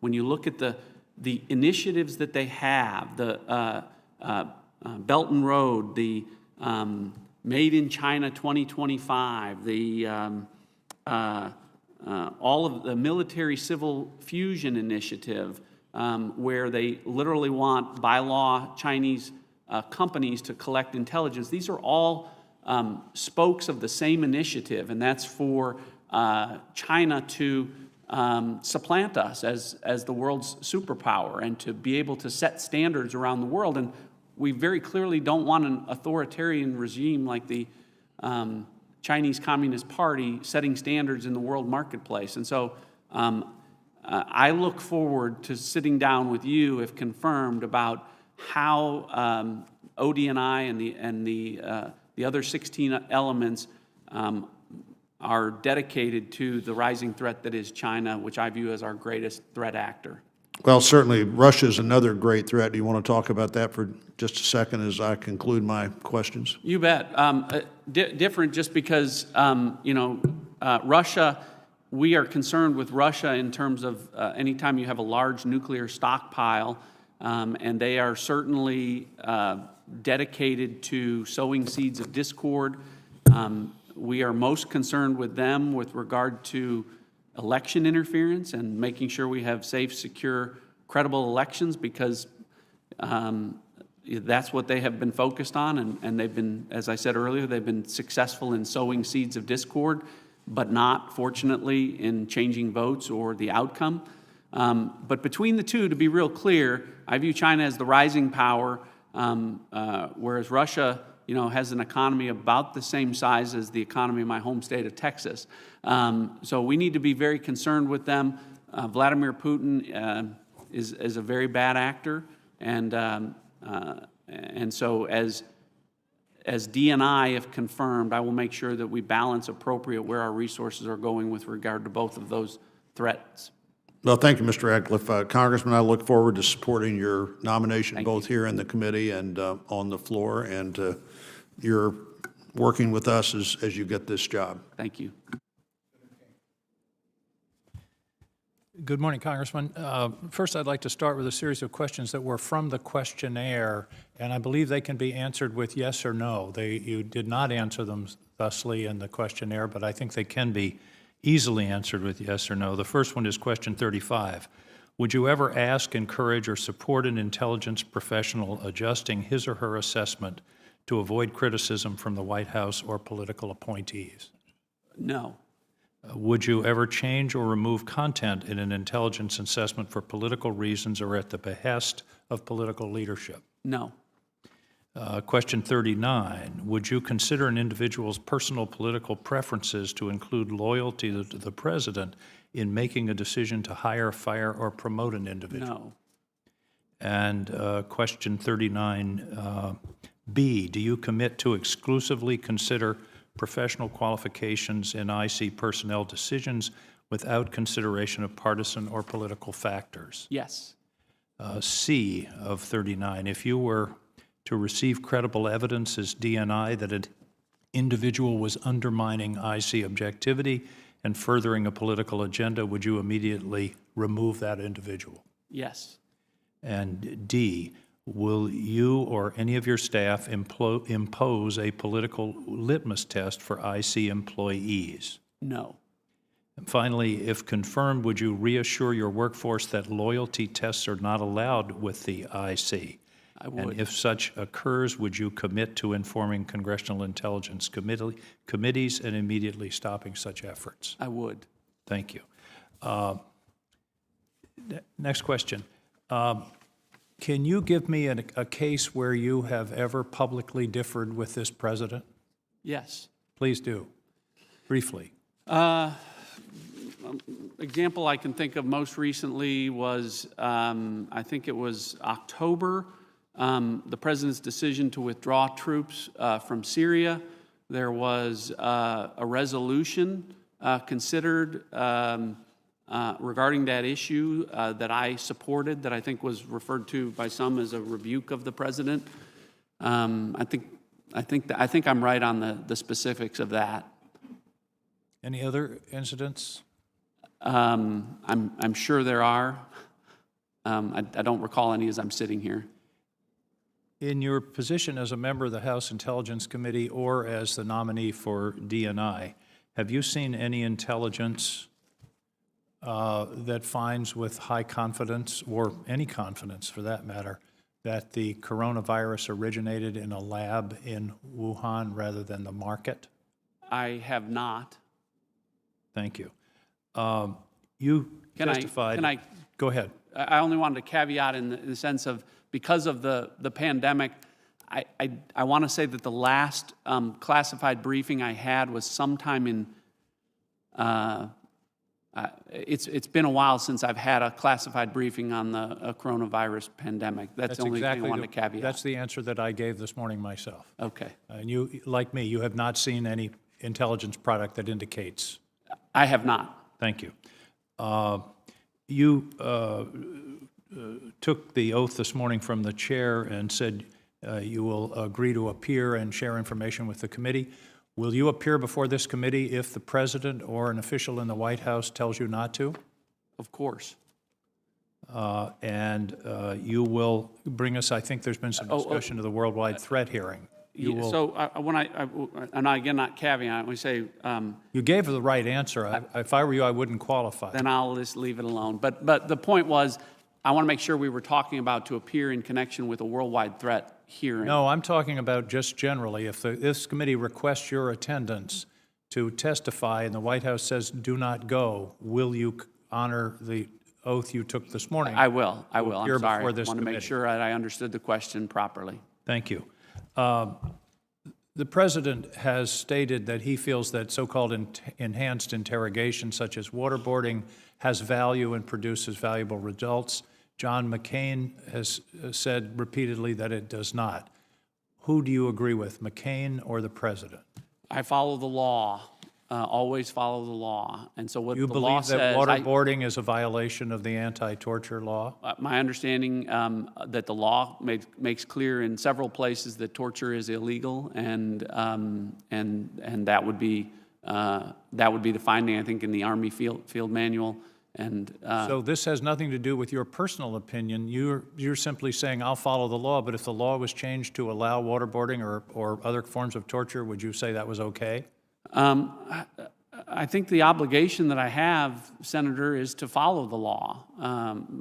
The Constitution and law of the country is the oath that I take in any role, as DNI, as a member of Congress. I mean, I don't want to get into policy decisions about which the DNI should not be involved in. I'm a policymaker now, but you're considering me for a role where I would not be making policy, or I would follow the law as legislators create laws, or as the Supreme Court interprets those laws. Thank you. One final question. If you were running for re-election and your campaign manager shared polling data, which included crosstabs and detailed information about where your campaign stood with an agent of a foreign government, would you believe that was okay? No. Thank you. Thank you, Mr. Chairman. Congressman Ratcliff, congratulations on your nomination. Let me follow up on Senator King's questioning. He asked if you had seen any intelligence that the coronavirus originated in one of the 2 labs in Wuhan, and you said no. Have you seen any intelligence that supports the Chinese Communist Party's claim that it originated in a seafood market in Wuhan? No. I presume you're aware that the respected scientific journal, The Lancet, published a study of Chinese scientists in January that concluded that, in fact, it did not originate in the market? I have. That more than a third of the original cases had no contact with the market whatsoever, include what they believe to be the first known case as well. I didn't recall that, but if that's what that reflects. Are you aware that, to the best of our knowledge, there's no evidence that bats of any kind, to include the horseshoe bat, was even sold in a seafood market? That is my understanding. So just to be clear, the point I was trying to make is it's been a while, and through no one's fault, since I've had an updated classified briefing regarding the coronavirus pandemic. I understand, and I'm asking those questions not just to speak about the virus, but more particular a matter of intelligence analysis. Everything that we just discussed is not clandestine collected information. It's not a national security secret. It is publicly reported in a journal like The Lancet or in news sources or so forth. Correct. Much of what we know about the virus is the result of publicly reported information or social media evidence from Wuhan in the early days and so forth. How critical is the role of that kind of unclassified public information in the analysis that our Intelligence Committee should be conducting? It's, I think, vitally important. I think one of the things that we're seeing is OSINT, or open source intelligence, is increasingly valuable, and we need to find ways to make sure that we're collecting it and analyzing it. It's a huge, because it's large sets of data that we need to be processing there. And so it's a challenge, but it's a tremendous source of information, and should be utilized by the intelligence community going forward. I couldn't agree more. I think there's always a bias towards thinking if a secret is not stolen through clandestine means, then it's not valuable information, when all of these pieces of information, whether we're talking about the Chinese coronavirus or what Russia is up to in Europe or Iran's nuclear program, stitched together into a mosaic. And that mosaic usually is a question of circumstantial evidence that you can use common sense to reach the best conclusion, not direct evidence, not conclusive proof. You want to respond? I was just going to say, to give you an example of how we might sort of forward-looking on this issue, open source intelligence, if we used open source intelligence tools, we may be able to get earlier warnings around pandemics like this or viruses like this as they're beginning. So those are the types of, when I was referring to how the intelligence community can leverage open source information, that's what I was referring to. Now, moving on to one of the Director of National Intelligence chief responsibilities, which is setting the priorities for the kind of intelligence our nation needs to collect. Last week, the acting Director of National Intelligence released a statement saying, the intelligence community will continue to rigorously examine emerging information and intelligence to determine whether the outbreak began through contact with infected animals or if it was a result of an accident at a laboratory in Wuhan. The New York Times subsequently reported that senior National Security Council officials urged the intelligence community to collect additional information to the extent possible on the origin and cause of the Wuhan pandemic. The New York Times and other media outlets have somehow suggested that would be inappropriate. Is it inappropriate for the President to set collection priorities on what he thinks is urgent national questions, and for you as DNI to drive those priorities as best you can, given the facts that our intelligence officers are able to gather? That would be appropriate. I think that would be completely and totally appropriate. That's exactly what we would expect the Cabinet, or the President and his senior National Security Cabinet members to do. One final question I have. I've heard a lot of questions about this on both sides today. You're obviously a politician right now. You got an R after your name. Some people have raised the question whether you can separate politics from intelligence. We've discussed in the past that this has been done successfully at times. If you look at someone like Leon Panetta, who's a pretty partisan guy when he was in the Congress and when he was Bill Clinton's chief of staff, but was an outstanding director of the Central Intelligence Agency. Or if you look at it from the other way, take someone like Bob Gates, lifelong intelligence professional, but since he's left the government, it's pretty clear to everyone that he's a Republican, and he's supported Republican candidates for office since he got out of office, even though he served in a Democratic administration. So I just want to point out, even those are not the DNI job, but the Director of Central Intelligence job, they have a similar need for separating politics from intelligence, and that this is something that can be done and that has been done in the past. And wanted to see if you have comments about those precedents or how you'll separate politics from intelligence. Well, I appreciate the question, Senator, and earlier I talked about the fact that I very much love representing the people here in Congress, but I held an apolitical job before as U.S. Attorney, one where I represented the United States and neither party, and kept both parties out of everything that I did. And so I have done that and done it successfully and been highly regarded for the way that I've approached that, and I enjoyed that. And it's one of the reasons that I'm going from a safe district and asking you all to consider me as the nominee. I have every, not just every intention, but every confidence that I will do exactly as I'm telling you, that I will be entirely apolitical as the Director of National Intelligence. Thank you very much. Senator Harris.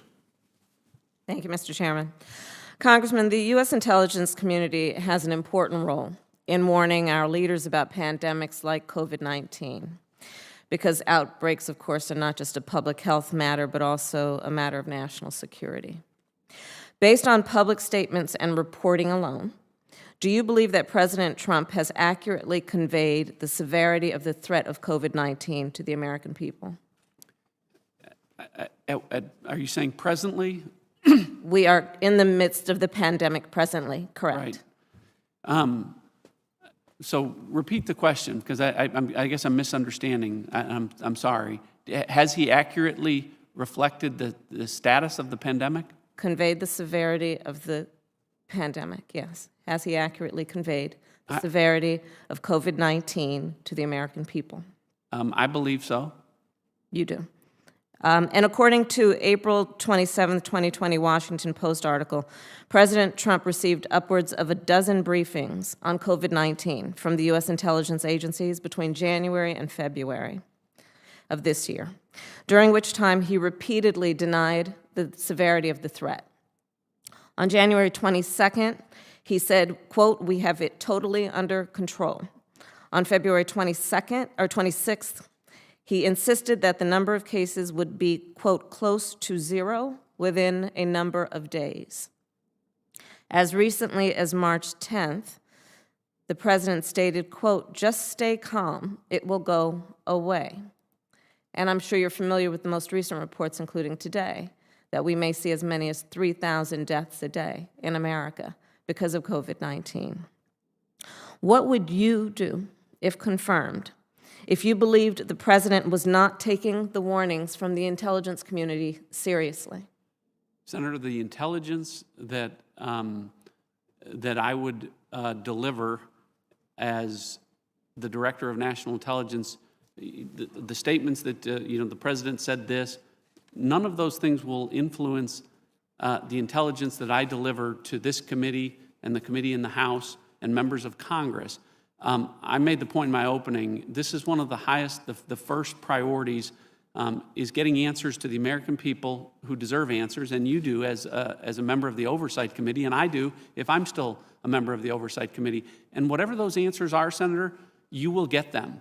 They won't be shaded, regardless of what anyone says. I will say this, one of the things that I've learned as a nominee is that members of the intelligence community will tell you things that they wouldn't tell you as an oversight, as an overseer of intelligence. And the thing that I want to make clear to all the members here is the concern of the men and women in the intelligence community is they don't want to be leveraged by anyone on either side of the aisle. Well, with all due respect, sir, in my experience being on the Intelligence Committee in the United States Senate, the Intelligence community has been pretty forthright with us when we ask them questions in our role of oversight.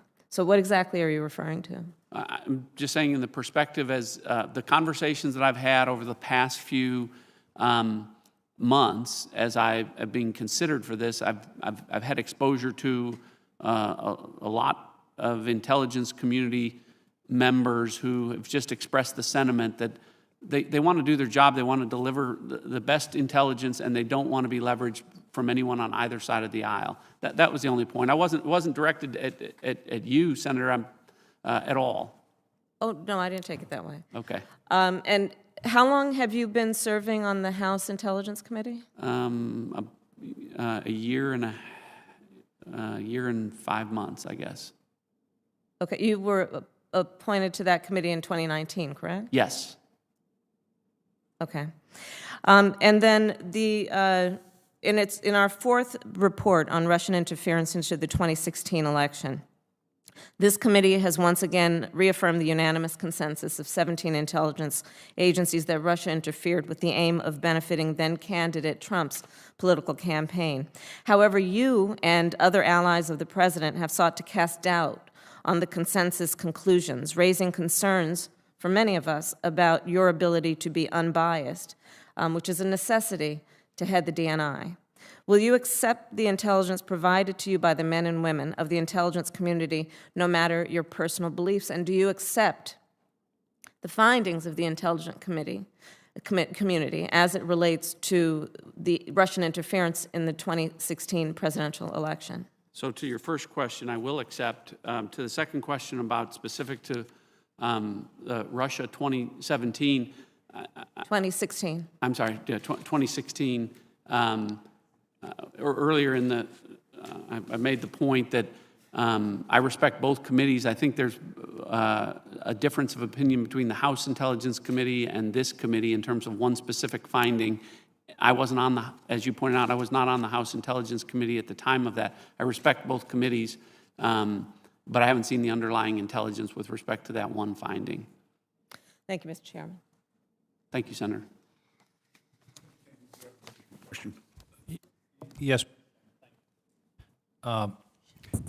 You touched on a point with Senator Cotton that I'd like to follow up that I think is critically important, and the term I use is conclusion shopping. It's in the nature of any executive to want to be told that the intelligence supports whatever policy direction they want to go in. And this is a constant struggle. It goes back, I don't care whether the president is John F. Kennedy in Vietnam or Lyndon Johnson in Vietnam or George W. Bush had weapons of mass destruction. This is a human nature problem. The king said, "Who will rid me of this meddlesome priest?" And a couple of knights went and killed Becket. The president doesn't have to give an order. That's my concern, and that's where it worries me that the president apparently has been pressing the intelligence community to find what he wants them to find. The question should be, where did the virus come from? Not, don't you think it came from a lab? Do you see the distinction I'm trying to make and why this is so crucial? And it's crucial to the president, him or herself, because if they taint the intelligence before it gets to them, they're going to make bad decisions. And we're protecting the president themselves by guarding against this human nature problem. Every executive wants to hear what they want to hear. Every person that works for that executive wants to tell the boss what they want to hear. Talk to me about this concern. I think this is a critical issue, particularly with the president who is so strong-willed and has indicated in the past a strong desire to press the intelligence community to tell him what he wants to hear. Well, Senator, I appreciate the question, and I appreciate the fact that we had a chance to visit about this on the phone, and you've made it clear that this is one aspect of politicization of the intelligence community, sometimes that happens even unintentionally. Absolutely. And I share the sentiment or the concern generally. And I've tried to make it clear in our conversations or our conversation about that I agree with the sentiment and how I intend to approach this. I can't comment on things that haven't happened yet. I'm trying to make clear my approach to how I will deal with the issue. And I think I've been very clear that what anyone wants the intelligence to say won't impact the intelligence they get from me that I deliver. I don't know if... I would suggest, and I'll close with this, that if you give information to the president that isn't accurate, that isn't unvarnished, that is an act of disloyalty to the president, let alone to the Constitution. Thank you. Thank you. Congressman, I appreciate it. I appreciate you. Thank you, Senator King. Before we transition to our last block today, I want to remind members we'll get together at 2 o'clock for a closed session in the CVC Senate Intel Committee. I want to turn to myself for one additional question for the congressman, and then I'll turn to the vice chairman for one additional question before we turn to our last block. Congressman, your experience on the House Intelligence Committees illustrated the importance of comprehensive oversight. Part of that oversight is being able to dig into the finished intelligence products. For those of us that have been on the Intel Committee prior to 9/11, we understood what processing raw intelligence was really like because we didn't have finished product. Do you commit to the committee that in the rare instances that the committee asks for raw intelligence to better understand the analytical conclusions that have been determined, that you will provide that raw intelligence for the committee? I will, as appropriate. And I'm caveating just to the standpoint of within my authority and with due regard for the sources and methods at the time. Absolutely. Lastly, technological innovation is increasingly happening overseas. The Vice Chairman and I have been incredibly active on the issue of 5G, not because of the jurisdiction of the committee, but because the Intelligence Committee, both in the House and the Senate, is unique in the fact that we see trends before the policy committees do. And we also see the tech side of it, the technology side of it, in a way that would take other committees of jurisdiction months, if not years, to get the same understanding without the degree of clarity that the Intelligence Committee gets it. What's your view on how the intelligence community should engage with the private sector on technological innovation? Well, I think it's a great question. It ties into what you said, the issue of 5G and where that race stands right now, and the where rising powers like China are with regard to the development 5G, global networks, and our ability to ensure that interconnected global networks are safe really will demand, consistent with the 5G strategy and Senator Cornyn's bill that's now a law with regard to that, that we work harder to work with the private sector and take advantage of the technology expertise that we need there to make sure that we're first in all of these places. When we talk about emerging technologies, Chairman, we have the best intelligence enterprise in the world. To continue for that to be the case, we've got to continue to innovate, and we've got to be first. We've got to be first and best on cyber issues, on AI, on ultimately on quantum. But 5G is where we are with regard to that issue now, and it's the pathway to being first in those areas. And so, again, it's something that's vitally important, and that's my perspective. Thank you. Vice Chairman. Thank you, Mr. Chairman. I hope you'll give me the discretion to get in 2 quick questions. And first is, I think a couple of my colleagues have raised some of the questions about the President's comments about his notion that there is somehow a deep state in the intelligence community or within law enforcement that is somehow going against his wishes. Have you ever made any statements about a deep state within the intelligence community, or statements that Not that I'm aware of, Senator. The only reason I'm hesitating is sometimes you're asked questions by reporters about using terms, and so it's not a term that I... But have you made any statements saying that you believe or implying that the intelligence community is somehow acting inappropriately to target the President? No. And do you have any view on how the intelligence community professionals, what kind of effect that would have on the morale of folks who are hearing these kind of accusations? The effect on morale? The effect if the commander-in-chief is making comments saying, somehow impugning the integrity of the intelligence community professionals, that they're somehow part of some secret cabal acting against him, would you agree that has some negative effects upon the community's kind of esprit de corps and morale? My impression, Senator, from I can only speak to the conversations that I've had without getting into specifics. I think the sentiment that I've heard from the President is it's not intelligence community writ large. It's specific individuals, and pointing to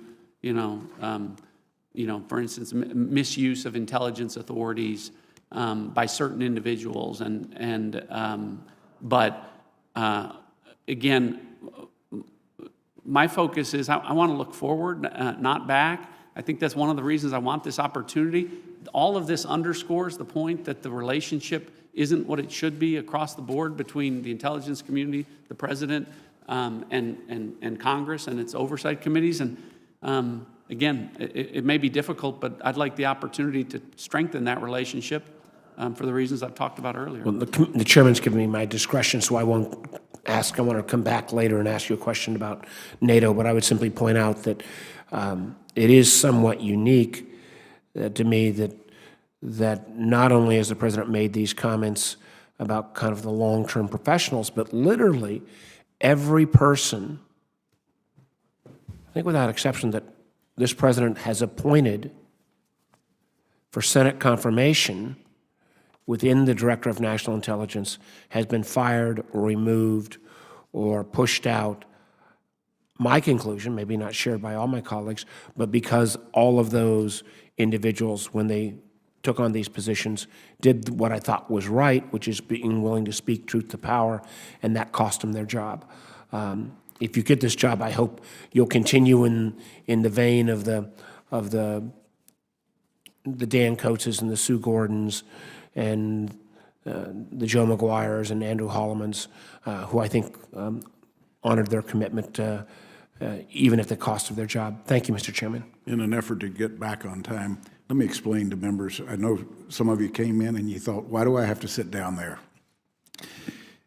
For you to sit up here, we have to wipe down every seat of the person that was already in it. So to accommodate the time blocks. Particularly, Mr. Chairman? Not exclusively to you, Senator Bennett, but this afternoon when we meet at 2 o'clock for the closed session, we will be wiping down the seats because we don't have as many, we don't have the same accommodations in the Senate Intelligence Committee. With that, I recognize Senator Cornyn.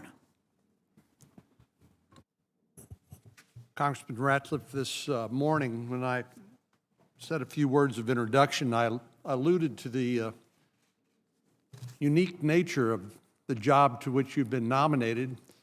And I think what I'd like to hear from you, and forgive me if you've already talked about this extensively, but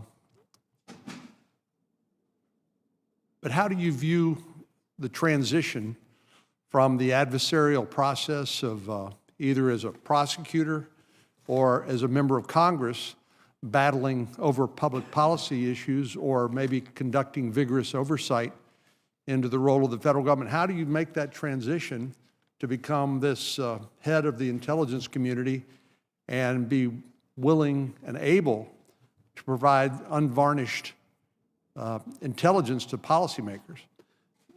Senator, I would say I view it as a welcome transition, hopefully. Again, I've loved serving the people of my district and serving in Congress.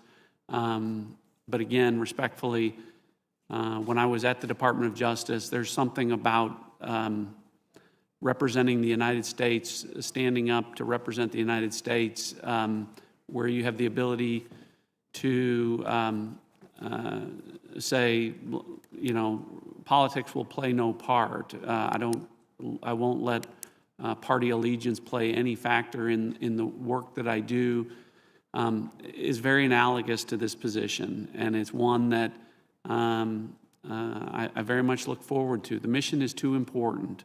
I look at the threats that we're facing around the world and what's happening and what we're living in right now with this pandemic, and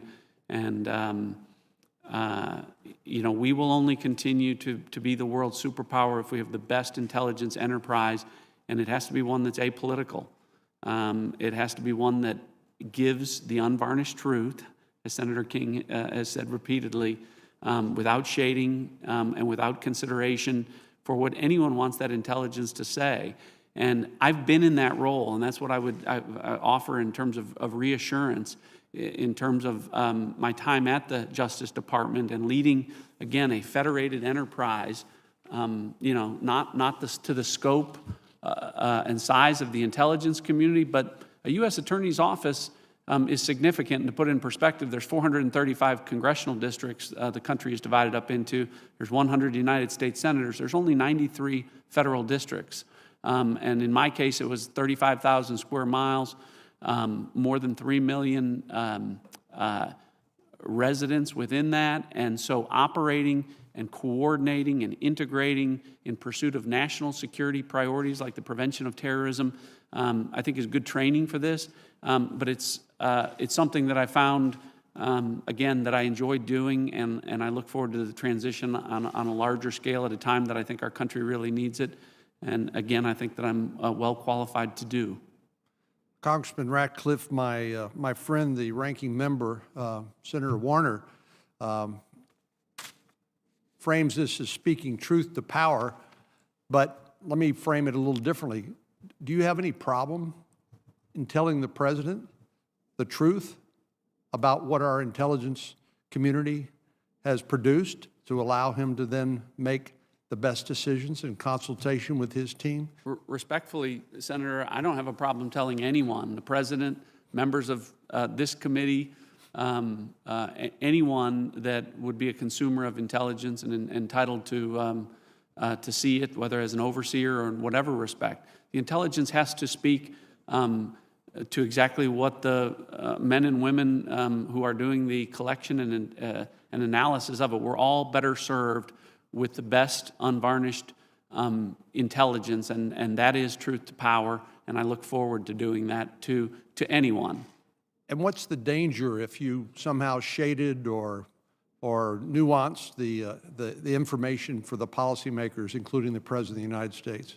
Everything that we, the intelligence community, does is designed to inform all policy makers, the President, the National Security Council, our military leaders, and members of Congress, to have the best information to make our national security decisions. So to give anything other than the best information is to jeopardize our national security. It's something I just won't do.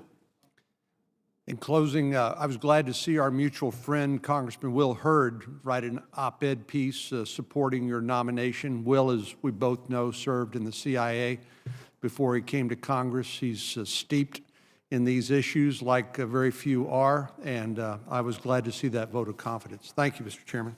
Thank you again, Senator, for your remarks this morning. Senator Bennett. Thank you, Mr. Chairman. I very much appreciate the opportunity to ask these questions. Congressman, it's nice to see you. Good to see you, Senator. Senator Cornyn this morning read a really great letter from Attorney General Ashcroft, and you should be very pleased about how he commended you.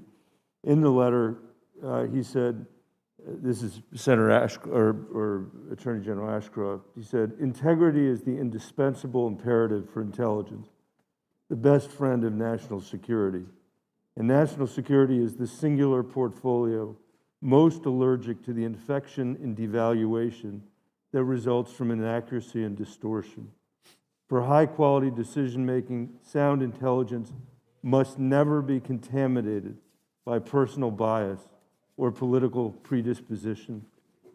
Do you agree with that statement? I do. Why, to follow up on Senator Cornyn's question, why is it so important that sound intelligence, above all else, really, must never be contaminated by personal bias or political predisposition? Simply because it would jeopardize national security decisions. Can you elaborate? Well, again, what the intelligence community does, and the best men and women in the world doing the best collection, the best analysis, it has to be delivered accurately so that you, as a legislator, the president, as the commander-in-chief, our military leaders advising him, have the best information. And if it's shaded or colored or changed or impacted at all, that means you don't have the best information, which means you're not making the best decisions. I agree with that. And so do you think that in a situation where you have leadership in this government that seems biased or predisposed to an outcome that's not supported by the intelligence, and that there's risk to the jobs of people in the intelligence community who could report that accurately? Like, let's say in North Korea, if somebody delivers bad intelligence or something that the great leader wouldn't want to hear, and bad things happen to a person there, can you see how that would distort potentially the work of the intelligence community? Yes. And will you protect the Intelligence Committee at all costs? Yes. Including at the cost of your own job? Yes. I appreciate that, because I think your job, if you're confirmed, is to enable the intelligence community professionals to do their job, which all of us need them to do, not just because we're on this committee, but because we're American citizens, patriots, and we love this country. I agree. And they need to be able to do it without fear of political reprisal. And we face a situation now, you're inheriting an agency where the president fired the IC Inspector General, Michael Atkinson, because he didn't like the way the IG did his job. How are we going to undo that? How specifically are you going to deal with the impact of the Inspector General being fired because the president disagreed with the way he did his job? He did his job according to the law. So do you think there's collateral damage as a result of an action taken like that? Well, I don't know until I'm confirmed what the reaction is, within the community. What would you suspect it would be? Well, I honestly don't know what the, to your point about the Inspector General, again, I don't want to relitigate issues, but. I don't think this is relitigating issues. This is what the President of the United States is projecting to the men and women of our intelligence agency. In nominating you, Congressman, the President said the intelligence agencies have run amok. That was in the context of nominating you. That's this hearing. Do you think the intelligence agencies of the United States have run amok? No. Do you think that there's an effect on morale among the men and women of our intelligence agencies when the President of the United States says they've run amok? Again, I think I tried to address this earlier. I heard the answers earlier, by the way. Okay. But I'm asking it again because I don't think you addressed it. Do you think there's an effect on morale when the President of the United States describes the intelligence community as having run amok, and that's why he's nominating you? I hope not. You hope there isn't an effect. Do you think the intelligence agencies of the United States are running amok? No.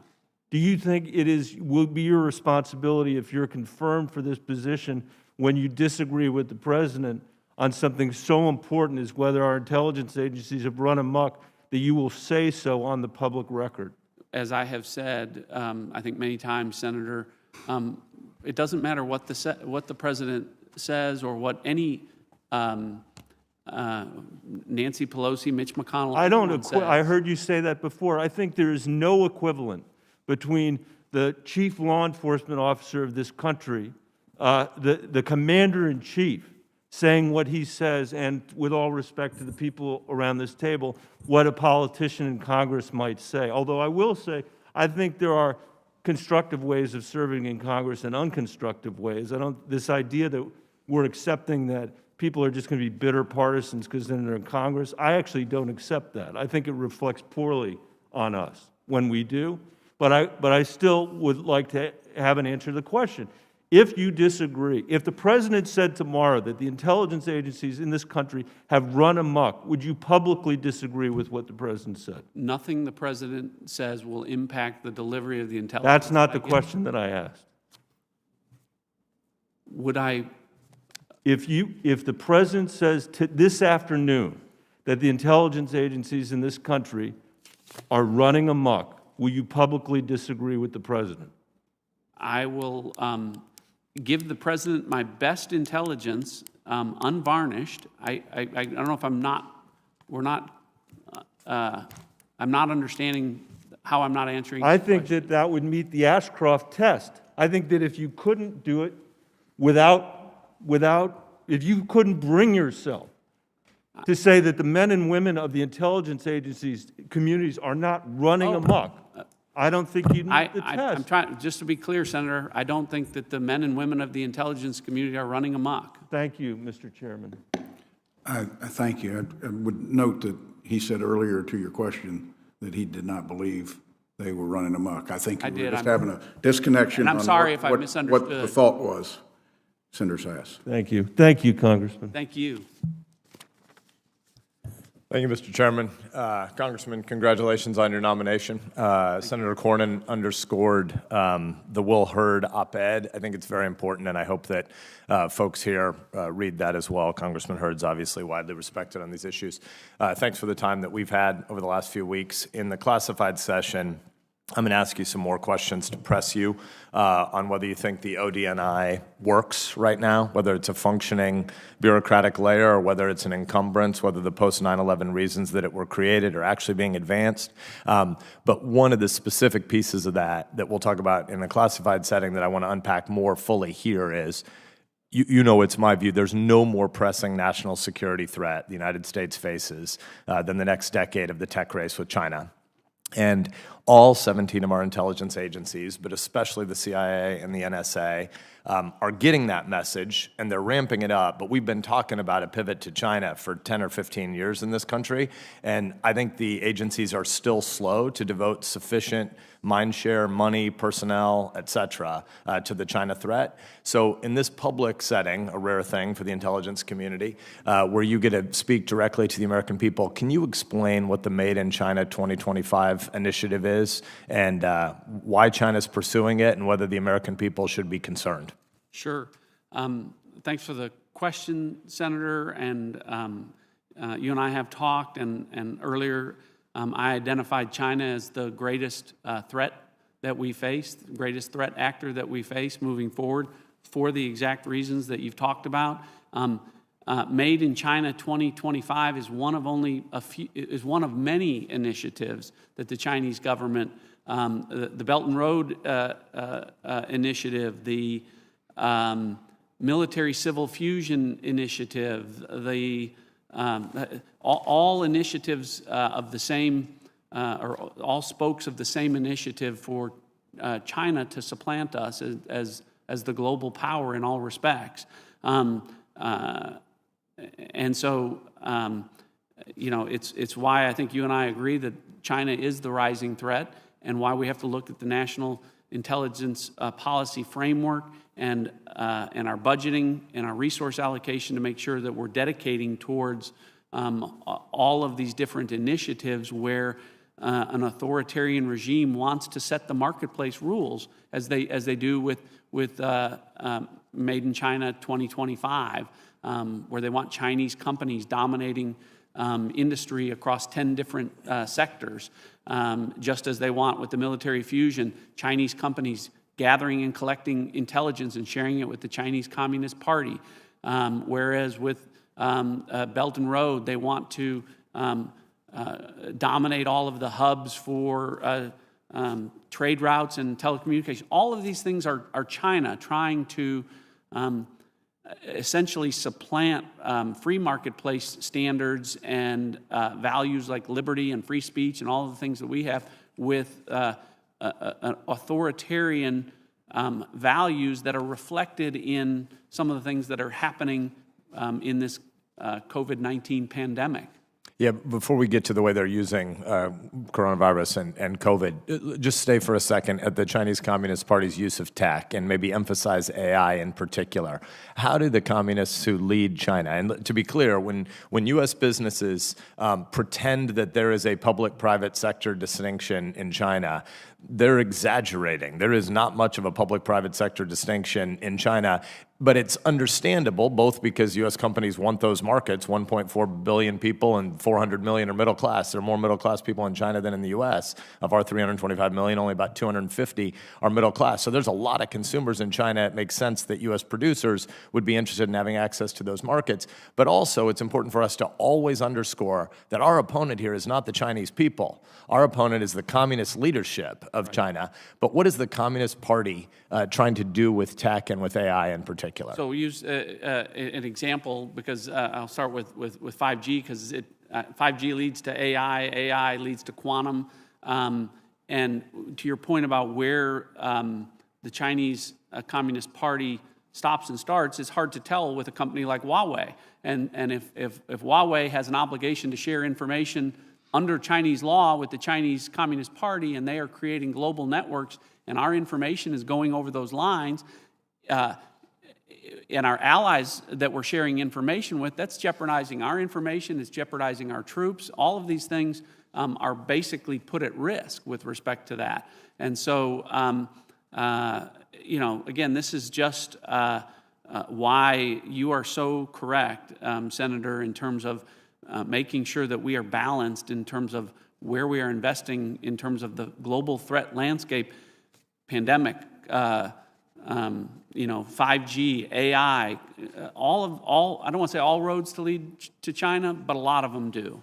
What are the technical fields that you're most concerned about them being at or equal to us in terms of their long-term plotting against us? A generation, I think Eric Schmidt, the former executive chairman of Google, regularly talks about a tech generation as being 18-ish months.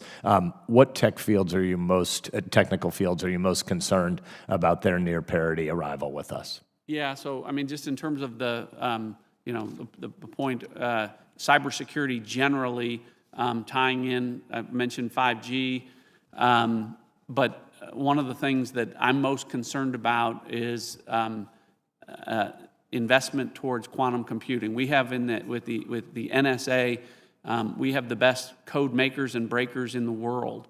General Nakasone, I think you and I agree, is a national treasure.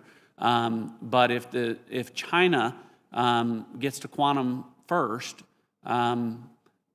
we're in trouble. And so that, for me, was one of the, when we look at investments and looking forward and the challenges that we face, and the fact that China's investing more towards those technologies than the United States presently, we need to rebalance. I'm going to give it back to the chairman here, but I just want to underscore the point you just made. I'm a small government guy, but we are radically underinvesting in a lot of the fields that you just mentioned. Paul Nakasone is an absolute national treasure, but the team he leads at the NSA, lots of their work is made obsolete if the quantum race is won by China, and we're underinvesting in that space. Thanks. I look forward to the classified time this afternoon. Thank you. Senator Reid.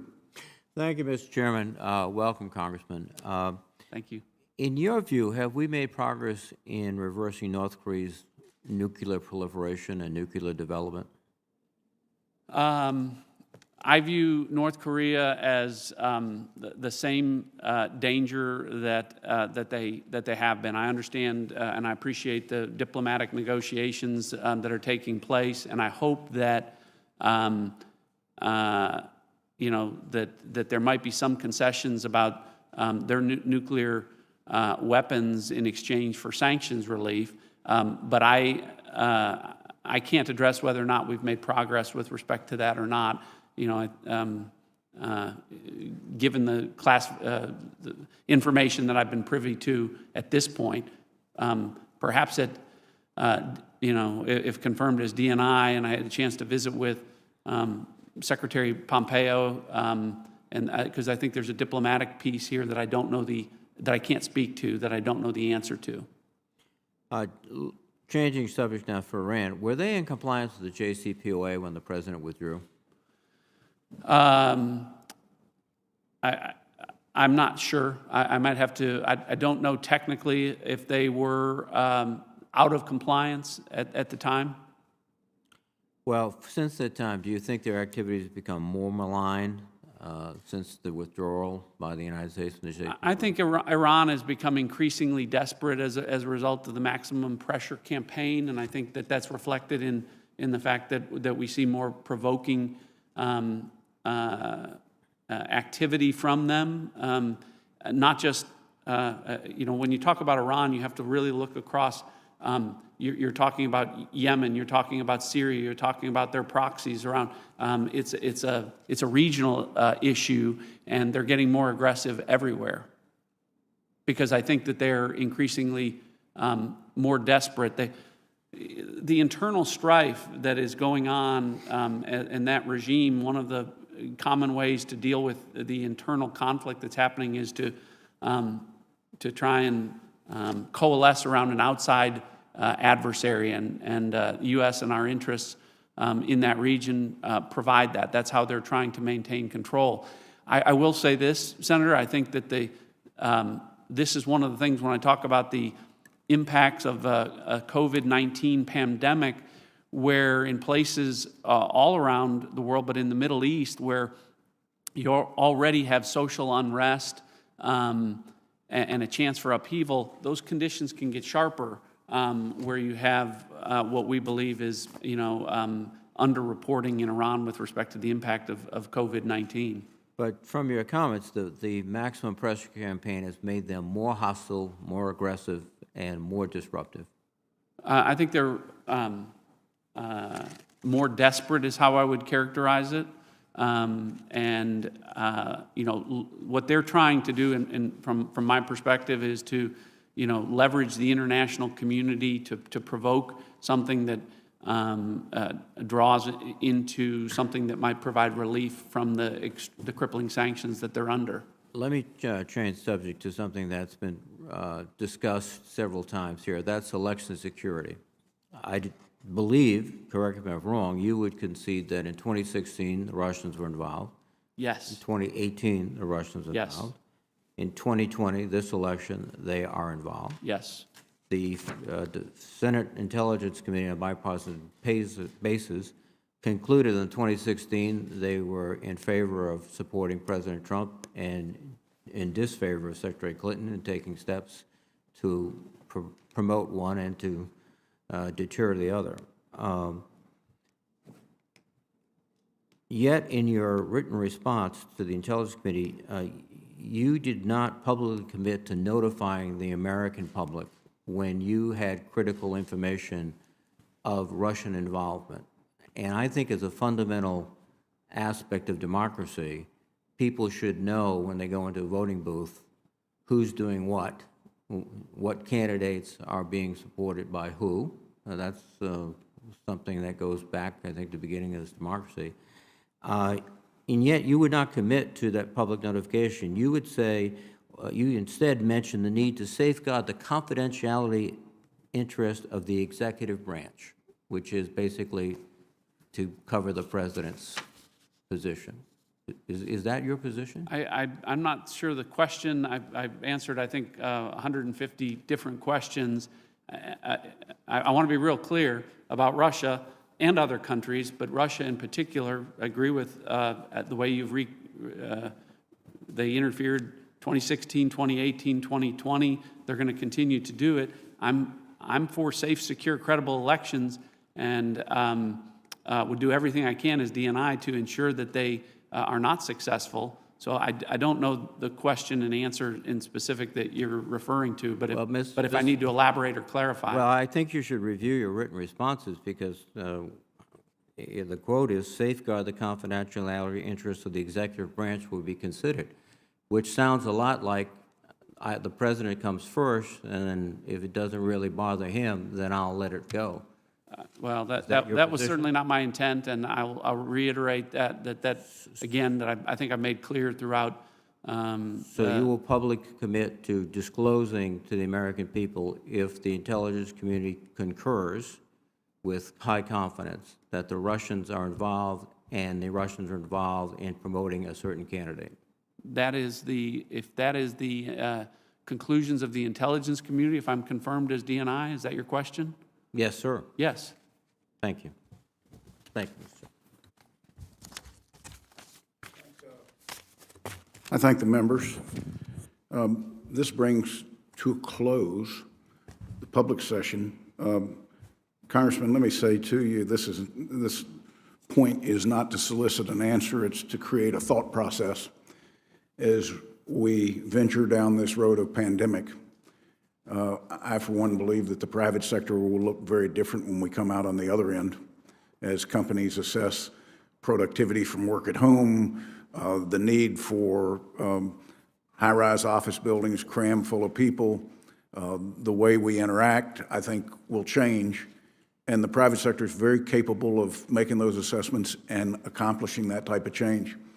I would suggest to you that when you're confirmed, now is a great opportunity to begin to think about not just reorganization of the DNI shop, but reorganization of the intelligence community, reflective of what Senator Sass said about technology. It's not just about funding technology to be competitive. It's creating a model that actually generates the type of breakthroughs that we know we need for 5G, AI. These members have heard the Vice Chairman and I talk many times. If this were 20 years ago and we were faced with a 5G issue getting started late, we would be with our Five Eyes partners throwing everything on the research bench, the best and the brightest working together, and we would create something far superior to what Huawei had, and that's how we would win the 5G war. It's not too late. But we've got to begin to think like that throughout the whole of the IC. Just because we've done it one way for 50 years doesn't mean that the future necessarily means that we've got to do it that way. And I think we've got an IC that has changed greatly, but it's leadership that enables change to happen expeditiously. So I hope you'll consider that. I will. I want to thank you, John, for your time this morning. I want to thank the members for working under this temporary construct to to conduct the committee's important business. I look forward to advancing your nomination rapidly and to voting in favor of your confirmation in the full Senate. Again, if any members wish to submit questions for the record after today's hearing, please do so quickly, because it's my intention to bring Congressman Ratcliff up for a vote inside the committee soon. At this point, we will recess and reconvene this afternoon in closed session in the Senate Intel room in the Capitol, SVC 217. This hearing's adjourned.